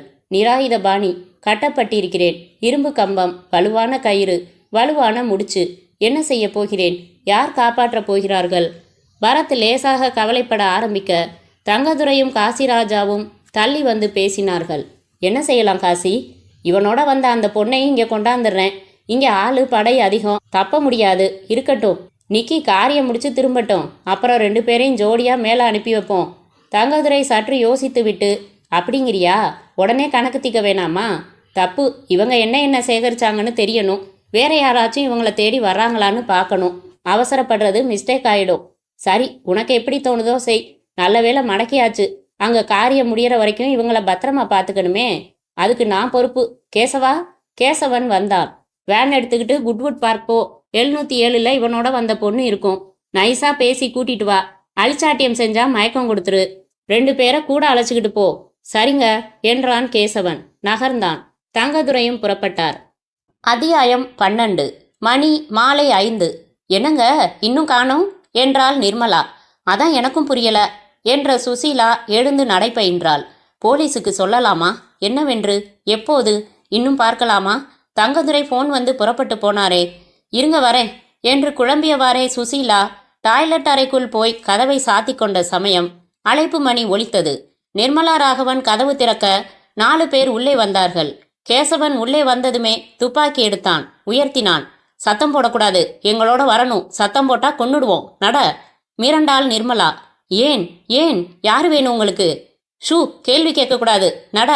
சுபாவத்தில் கோழையான நிர்மலா மயக்கம் உணர்ந்தாள். உடனே உத்தரவுக்கு கட்டுப்பட்டு நடந்தாள். 4வரும் அவளை நடத்தி சென்றனர். சுசீலா டாய்லெட் அறையில் இருந்து திரும்பிக் கொண்டு, உங்க அப்பா ராகவன் என்ன செய்றாரு என்று கேட்டுவிட்டு நிமிர்ந்து அதிர்ந்தாள். என்ன கதவு திறந்திருக்கிறது? இவள் எங்கே? கைப்பை இங்கே இருக்கிறதே. வராந்தா காலியாய் இருந்தது. நிர்மலா என்றாள். சொல்லாமல் போவாளா? அதுவும் கதவை திறந்து போட்டு கைப்பையை வைத்துவிட்டு. Something wrong. பதட்டமாய் அறையின் ஜன்னல் வழியாய் எட்டி பார்த்து சுசீலா திடுக்கிட்டாள். கீழே ஒரு வேனில் 4 ஆண்களுடன் ஏறிக்கொண்டிருப்பது நிர்மலாவேதான். இயல்பாய் போயிருக்க முடியாது. இங்கிருந்து வேன் நம்பர் தெரியவில்லை. பச்சை நிற வேன் என்பது மட்டும் தெரிந்தது. சுசீலா அவசரமாய் இன்டர்காம் எடுத்து ரிசப்ஷனை தொடர்பு கொண்டாள். மேடம், ரூம் நம்பர் 707க்கு கெஸ்டாய் வந்த ஒரு பெண்ணை 4 பேர் ஒரு வேனில் கடத்தி செல்கிறார்கள். பச்சை கலர் வேன் இப்போது வாசலில் நிற்கிறது என்று பதட்டமாய் சொல்லிக்கொண்டே ஜன்னல் வழியாக எட்டி பார்த்து, புறப்பட்டு விட்டது. ஹோட்டல் கேட்டை தாண்டி விட்டது. உங்கள் செக்யூரிட்டியை உடனே தொடரச் சொல்லுங்கள். அட்லீஸ்ட் உடனே வேன் நம்பர் நோட் செய்ய வேண்டும். இன்டர்காம் வைத்துவிட்டு கீழே இறங்கி வந்தபோது, சாரி மேடம், லேட். நம்பரை கூட கவனிக்க இயலவில்லை. ஆனால் எங்கள் செக்யூரிட்டி ஜீப் சென்றுள்ளது. கடத்தல் என்று நீங்கள் தீர்மானமாக சொல்ல முடியுமென்றால் இப்போதே போலீஸுக்கு தகவல் தரலாம். குழம்பினாள் சுசீலா. கடத்தல் தானா? இயல்பாய் போயிருக்கலாமோ? அது நிர்மலா தானா? இது அவள் குணாதிசயமோ? அவர்கள் நண்பர்களோ? படபடப்பாக தான் பார்த்த சூழலை விவரித்தாள் சுசீலா. போலீஸில் சொல்லிவிடலாம் என தீர்மானித்து சொல்லப்பட்டது. ஏதேதோ குழப்பமாய் நிகழ்வதை உணர்ந்த சுசீலா இனி தான் ஹோட்டலில் தங்குவது உசிதமில்லை என்று தீர்மானித்தாள். மாலதி ராகவன் நினைவு வந்தது. முகவரி தெரியும். சென்று லக்கேஜுகளை போட்டுவிட்டு உடனே போலீசிடம் போய் பூராவும் சொல்லிவிட வேண்டும். சுசீலா அறையை 15 நிமிடங்களில் காலி செய்தாள். பரத்திற்கு ஒரு கைலெட்டர் எழுதி ரிசப்ஷனில் ஒப்படைத்தாள். தான் போகும் விலாசத்தையும் ஃபோன் நம்பரையும் கொடுத்து யார் தொடர்பு கொண்டாலும் தனக்கு தெரியப்படுத்த சொன்னாள். டாக்ஸியில் புறப்பட்டாள். கொண்டாந்துட்டேன் சார் என்றான் கேசவன். நிமிர்ந்து பார்த்த பரத் குழம்பினான். யார் இவள்? கட்டி போடப்பட்டிருந்த பரத் முகம் பார்த்து அவள் குழம்பினாள். யார் இவன்? என்ன பேரு? சுசீலாவா என்றான் காசிராஜா. சுசீலாவா? என் பேரு நிர்மலா, நிர்மலா ராகவன். ஹலோ என்றான் பரத். நான் தான் பரத். சந்திக்கணும்னு நேற்று ஆசைப்பட்டீங்களே, பாருங்க எத்தனை வினோதமான சந்திப்பு. அது சரி, நீங்கள் எப்படிங்க? உங்களை பார்க்க ரூமுக்கு வந்தேன். சுசீலா டாய்லெட் ரூம் போயிருந்த சமயம் இவங்க வந்து துப்பாக்கி காட்டி அழைச்சிக்கிட்டு வந்துட்டாங்க. என்ன சுசீலான்னு நினச்சிக்கிட்டாங்க. காசிராஜா கேசவனை அறைந்தான். இவளையும் கட்டி போடு, அவளையும் கொண்டாடா மண்டு. நிர்மலா கதற கதற மற்றொரு இரும்பு கம்பத்தில் கட்டி போட்டார்கள். ஒரு பேச்சு துணைக்காகவாவது கொண்டாந்தாங்களே உங்களை. வெளியே சிரித்து பேசின பரத் உள்ளுக்குள் மிகவும் பரபரத்தான். சுசி, ஏதாவது செய்யேன் உருப்படியாய். மணி மாலை 6. சிராங்கூன் ரோட்டில் இருந்த மாலதி ராகவனின் அப்பார்ட்மெண்ட்டில் கதவு திறந்தவர் ராகவன். புருவம் சுருக்கினார். கட்டுமஸ்தாக இருந்தார். சுசீலா தன்னை அறிமுகப்படுத்தி கொண்டதும், மாலதி இன்னைக்கு டே ஷிஃப்ட் போயிருக்கா ஷிப்யார்டுக்கு. நிர்மலா உங்களை பார்க்கத்தானே வந்தாங்க. ஒரு சில சிக்கல் ஆயிடுச்சு. எனக்கு இங்கே உள்ளூர் பிரமுகர் சப்போர்ட் வேணும்னு தான் உங்களை தேடி வந்தேன். எனக்கு ஒரு நல்ல ரேங்க்ல உள்ள போலீஸ் ஆஃபீஸரை பார்க்கணும், விரிவா பேசணும். பரத் ஏதோ ஆபத்தில் இருக்கணுங்கிறது என் எண்ணம். ராகவன் சிரித்தார். நான் ஹெட் குவார்ட்டர்ஸில் டிபார்ட்மெண்ட் வயர்லெஸ் ஆப்ரேட்டராக இருந்து ரிட்டையர் ஆனவன். அநேகமாக எனக்கு எல்லா போலீஸ் உயர் அதிகாரிகளையும் தெரியும். ரொம்ப நல்லதா போச்சு. உங்கள் டாக்டரை கூட கடத்திட்டாங்கன்னு நினைக்கிறேன் என்றாள். என்ன என்று அதிர்ந்தார். சுசீலா பொறுமையாய் விவரித்தாள். தங்கதுரை ஒலித்த போனை எடுத்தார். ஹலோ, நான் காசிராஜா பேசுகிறேன். ஒரு குழப்பம் நடந்துடுச்சு. அந்த பரத் கூட வந்த சுசீலாவை கடத்திட்டு வர சொன்னதுக்கு அவங்கள பார்க்க வந்த வேற யாரையோ கொண்டாந்துட்டாங்க. அப்புறம் மறுபடி அனுப்பினா சுசீலா ரூமை காலி பண்ணிட்டாலாம். அவளை தேடி பிடிச்சே ஆகணும். அவள் வெளியில் உலாவுறது ஆபத்து. என் வீட்டுக்கு ஃபோன் செஞ்சு என் பையனை அவன் மாமா வீட்டுக்கு போக சொல்லிட்டேன். யார் தேடி வந்தாலும் பதில் சொல்ல ஆள் இல்லைங்க. நீங்கள் எவ்வளோ சீக்கிரம் முடியுமோ அவ்வளவு சீக்கிரம் இந்த ஹோட்டலை காலி செஞ்சுட்டு வேற ஹோட்டலில் தங்கிக்கிட்டு என் ஃப்ரெண்டு சாமிலுக்கு ஃபோன் செய்யுங்க. குவிக். என்னப்பா இது கலாட்டா? ஒன்றுமில்ல, பதறாதீங்க. 4 பக்கமும் ஆள் அனுப்பியிருக்கேன். சிக்கிடுவா. மெட்ராஸில் எதுவும் சிக்கல் வருமா? எதுவும் வராது. அங்கே அது பாட்டுக்கு நடக்கும். தங்கதுரை ஃபோனை வைத்துவிட்டு, எந்திரிடி வசு என்று மனைவியை அவசரமாக எழுப்பினார். அத்தியாயம் 13. அதே தேதி 15 மாலை மணி 6:30. இந்தியா, சென்னை விமான நிலையம். சிங்கப்பூர் ஏர்லைன்ஸ் விமானத்தில் இருந்து 7வது பயணியாக உதிர்ந்தான் நிக்கி. கருப்பாக ஒல்லியாக இருந்தான். லெதர் ஜர்க்கின் அணிந்திருந்தான். கண்கள் உள்ளடங்கியிருந்தன. கஸ்டம்ஸ் செக்கிங் முடித்து வெளியே வந்த நிக்கியை ஹலோ என்றான். கை குலுக்கினான் அவன். வெளியே நடந்தார்கள். தீபக் ஃபோன் செஞ்சாரா காசிராஜா? ஆமா, இந்தா. பெரிய சைஸில் இருந்த சூட்கேஸ் கனத்தது. டைம் மட்டும் நீ செட் செஞ்சுக்கணும். அந்த அம்பாசிடர் காருக்கு வந்து காரின் சாவியை நிக்கியிடம் நீட்டினான் தீபக். காசி சொன்னபடி டைமர் பொருத்தின டைனமைட். கார் 2ம் ஒப்படைச்சிட்டேன். வேற என்ன ஹெல்ப் வேணும்? நத்திங். திருச்சியில் ரூம் போட்டியா? எஸ். எப்போ திருச்சி புறப்படுற? இதோ இப்பவே என்று ஏறிக்கொண்டு ஸ்டார்ட் செய்தான் நிக்கி. அவன் கையை பற்றி குலுக்கி ஆல் தி பெஸ்ட் என்றான் தீபக். அம்பாசிடர் தாம்பரம் சாலையில் திரும்பி பாய்ந்தது. மணி மாலை 7. சூரியகாந்தன் வீட்டில் புகழேந்தி அந்த பிஏவை கேட்டான். காலையில் நான் அம்மா அப்பா புறப்படுற ஃப்ளைட் திருச்சிக்கு எத்தனை மணிக்கு போய் சேருது? 10:10க்கு போயிடும். ரைட். அங்கேருந்து காரில் சோழநாடு 12 மணிக்கு சர்ச்சில் இருந்தால் போதும். 11:30க்கு திருச்சியில் புறப்பட்டா போதும் காரில். இடைப்பட்ட நேரம் சங்கத்தில் ரூம் போட்டிருக்கு சார். வெரி குட், நீங்கள் போகலாம். அவர் நகர்ந்ததும் புகழேந்தி சிங்கப்பூர் கோட் டயல் செய்து ஹோட்டல் குட்வுட் பார்க்குடன் தொடர்பு கொண்டபோது, சாரி சார், அந்த அறை காலி செய்யப்பட்டு விட்டது. தொடர்புக்கு வேறு எண் கொடுத்துள்ளார்கள். அந்த எண்ணில் முயன்றபோது மணி ஒலித்து கொண்டே இருந்தது. எடுக்க ஆள் இல்லை. புகழேந்தி லேசாய் குழம்பினான். என்ன ஆயிற்று? ஏன் அறையை காலி செய்ய வேண்டும்? எனக்கு ஏன் ஃபோன் செய்யவே இல்லை? சோழநாடு போய் வந்து மீண்டும் ஃபோன் செய்ய வேண்டும். புகழேந்தி தன் அறைக்கு சென்றான். அத்தியாயம் 14. சிங்கப்பூர். இரவு மணி 10. போலீஸ் உயர் அதிகாரி சாய் அக்காவ் அலுவலகம். கவலை தோய்ந்த முகங்களுடன் ராகவனும் சுசீலாவும் அமர்ந்திருந்தார்கள். என்ன சார், விவரங்களை எல்லாம் சொன்னேன். பொறுமையா கேட்டாரு. பொசுக்குன்னு எழுந்து போனாரு. 2 மணி நேரத்துக்கு மேல ஆச்சு. ஆளையே காணமே என்றாள் சுசீலா. அதான் புரியல. வந்துருவாரு, பார்க்கலாம். சாய் அக்காவ் நீல போலீஸ் ஜீப்பில் நீல யூனிஃபார்மில் வந்து இறங்கினார், சோர்வான முகத்துடன். என்ன சார் என்றனர் இருவரும் ஆங்கிலத்தில். நிகழ்ச்சியில் சம்பந்தப்பட்டவர்கள் 2 பேர். ஒன்று இந்தியாவில் இருந்து வந்த தங்கதுரை. அவரை தேடி ஹோட்டல் சென்றால் ஏமாற்றம். சில மணி நேரங்கள் முன்னதாகவே காலி செய்து விட்டாராம். மற்ற ஹோட்டல்களில் விசாரிக்க ஏற்பாடு செய்துள்ளேன். அடுத்து காசிராஜா. சிரமப்பட்டு விலாசம் கண்டுபிடித்திருக்கிறார்கள் இவர்கள். அங்கே போனால் பூட்டி இருக்கிறது. அப்பாவும் மகனும் இருக்கிறார்களாம். எங்கே போனார்கள் என்று தெரியாதாம். ஒரு அதிகாரியை அங்கேயே நிறுத்தி வைத்திருக்கிறேன். யுனிவர்சல் அபார்ட்மெண்ட் கேட்மேன் ஒரு உதவியான தகவல் கொடுத்தான். சுசீலா சொல்கிற அந்த பரத்தின் அடையாளங்களுடன் ஒரு ஆசாமி மதியம் விரைவாக ஓடி ஒரு டாக்ஸியில் ஏறி செல்ல காசிராஜா துரத்தினாராம் தன் காரில். அந்த டாக்ஸி நம்பர் குறித்து வைத்திருக்கிறான். அதை வைத்து அந்த டாக்ஸிக்காரன் விலாசம் கண்டுபிடிக்க கொடுத்திருக்கிறேன். விலாசம் வந்ததும் அவனை தேடி சென்று விசாரிக்கலாம். ஏதாவது பயனுள்ள தகவல்கள் கிடைக்கலாம். உங்கள் மகள் கடத்தல் குறித்து பச்சை நிற வேன்களை நிறுத்தி சோதனையிட சொல்லியிருக்கிறேன். தவிர காசிராஜாவை பற்றி தீவிரமாக விசாரிக்கவும் ஆட்கள் அனுப்பியுள்ளேன். உங்கள் ஐயப்பாடு அவர்கள் பேசிக்கொண்டது தமிழக முதல்வரை கொலை செய்யும் சதியாய் இருக்கலாமோ வென்று. அதை சரியாக உறுதி செய்யாமல் அங்கே சொல்லி அனாவசிய கலேபரம் ஏற்படுத்தக்கூடாது. முதலில் பரத், இந்த பெண் நிர்மலா, இவர்களை மீட்போம். தெளிவாக பேசினார் அதிகாரி. இருவருக்கும் டீ வரவழைத்தார். வீட்டுக்கு போகச் சொன்னார். மறுத்தார்கள். இரவு மணி 11. பரத் அட்டையில் சுசீலாவுக்கு செய்தி எழுதி கொடுத்த டாக்ஸி டிரைவர் தன் ஷெட்டில் வண்டியை நிறுத்திவிட்டு தன் தெருவிலேயே இருக்கும் பாருக்கு போனான். குடிக்க ஆரம்பித்தான். குடித்துவிட்டு அவன் வழக்கமாக செல்லும் அவள் வீட்டிற்கு போய் கதவை தட்டினான். தடுமாறி உள்ளே விழுந்தான். பாக்கெட்டுக்குள் அவன் மறந்தே போன அட்டை பத்திரமாகவே இருந்தது. தேதி 15 இரவு 2 மணி அல்லது தேதி 16 அதிகாலை 2 மணி.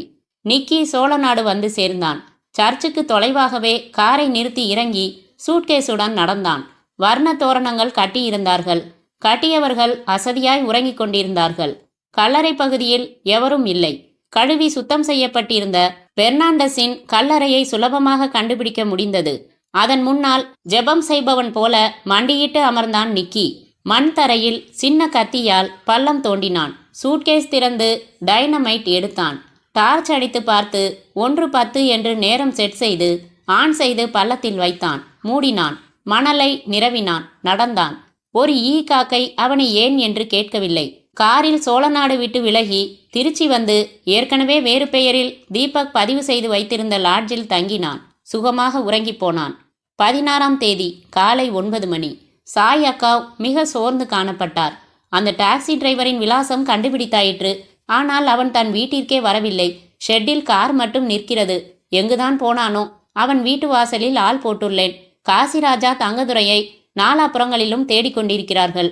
தயவு செய்து வீட்டுக்கு போங்கள், செய்தி அனுப்புகிறோம். ராகவனும் சுசீலாவும் வீடு திரும்பினார்கள். அதிர்ச்சியில் மாலதி ராகவனும் சேர்ந்து கொண்டாள்.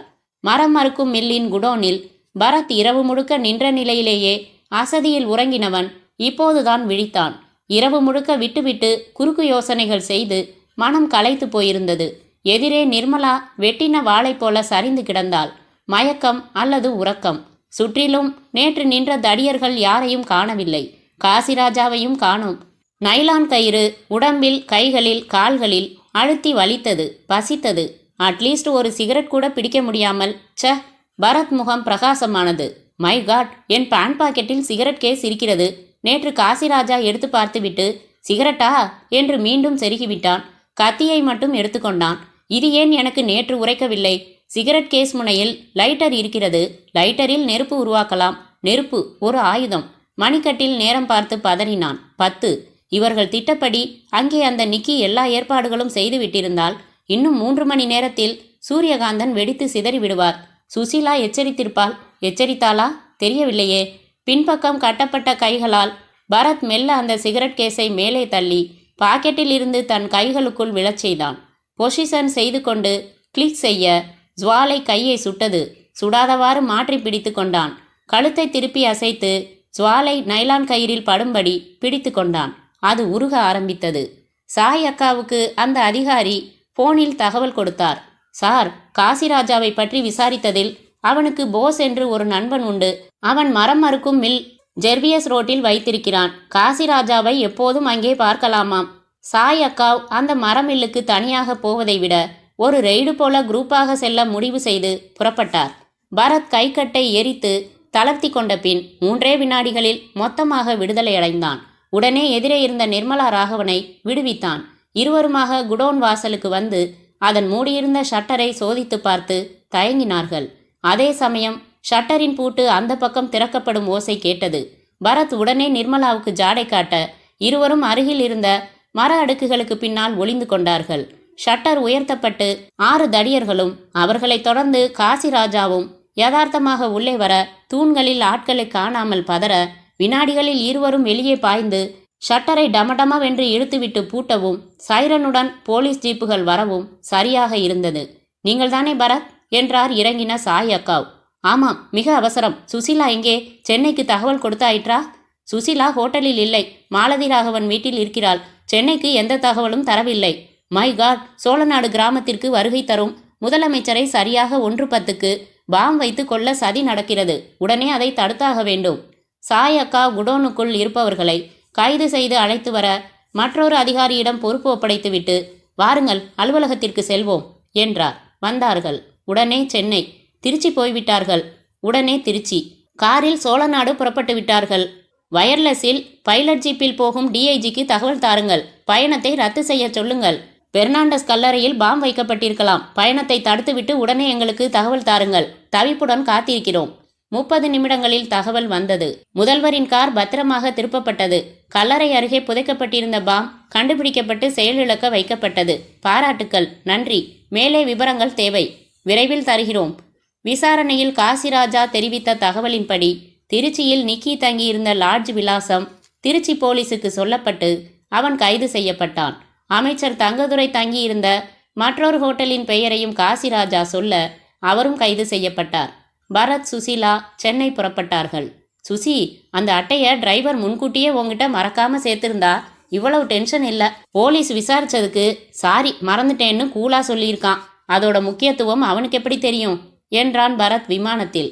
நீங்க கூட தான் முதல் நாள் ராத்திரியே சிகரெட் கேஸ் பாக்கெட்ல இருக்கிறது நினைவுக்கு வந்து செயல்பட்டிருக்கலாம். அப்புறம் ரீடர்ஸுக்கு டென்ஷன் எப்படி வரும் என்றான் பரத். சென்னை விமான நிலையத்தில் பரத் சுசீலாவை மாலை போட்டு வரவேற்ற புகழேந்தி, டாடி மீட் பண்ணியே ஆகணும்னு சொன்னாரு, வாங்க என்று தன் காரில் அழைத்து சென்றான். வழியில் எல்லாம் சொல்லி பரத், எங்களுக்கு புரியாத ஒரே புதிர், இங்கே மெட்ராஸில் ஃபோனில் எங்களை மிரட்டினது யாருன்னு தெரிஞ்சுக்க முடியாமல் போனது தான் என்றான். கவலைப்படாதீங்க பரத், உங்கள் ரோஷம் தூண்டி விடப்பட்டா இன்னும் தீவிரமாக இறங்குவீங்கிறதுக்காக நானே ஏற்பாடு செஞ்ச ஃபோன் கால் தான் அது என்று சொல்லி சிரித்த புகழேந்தியை இருவரும் வியந்து பார்த்தார்கள். முற்றும்.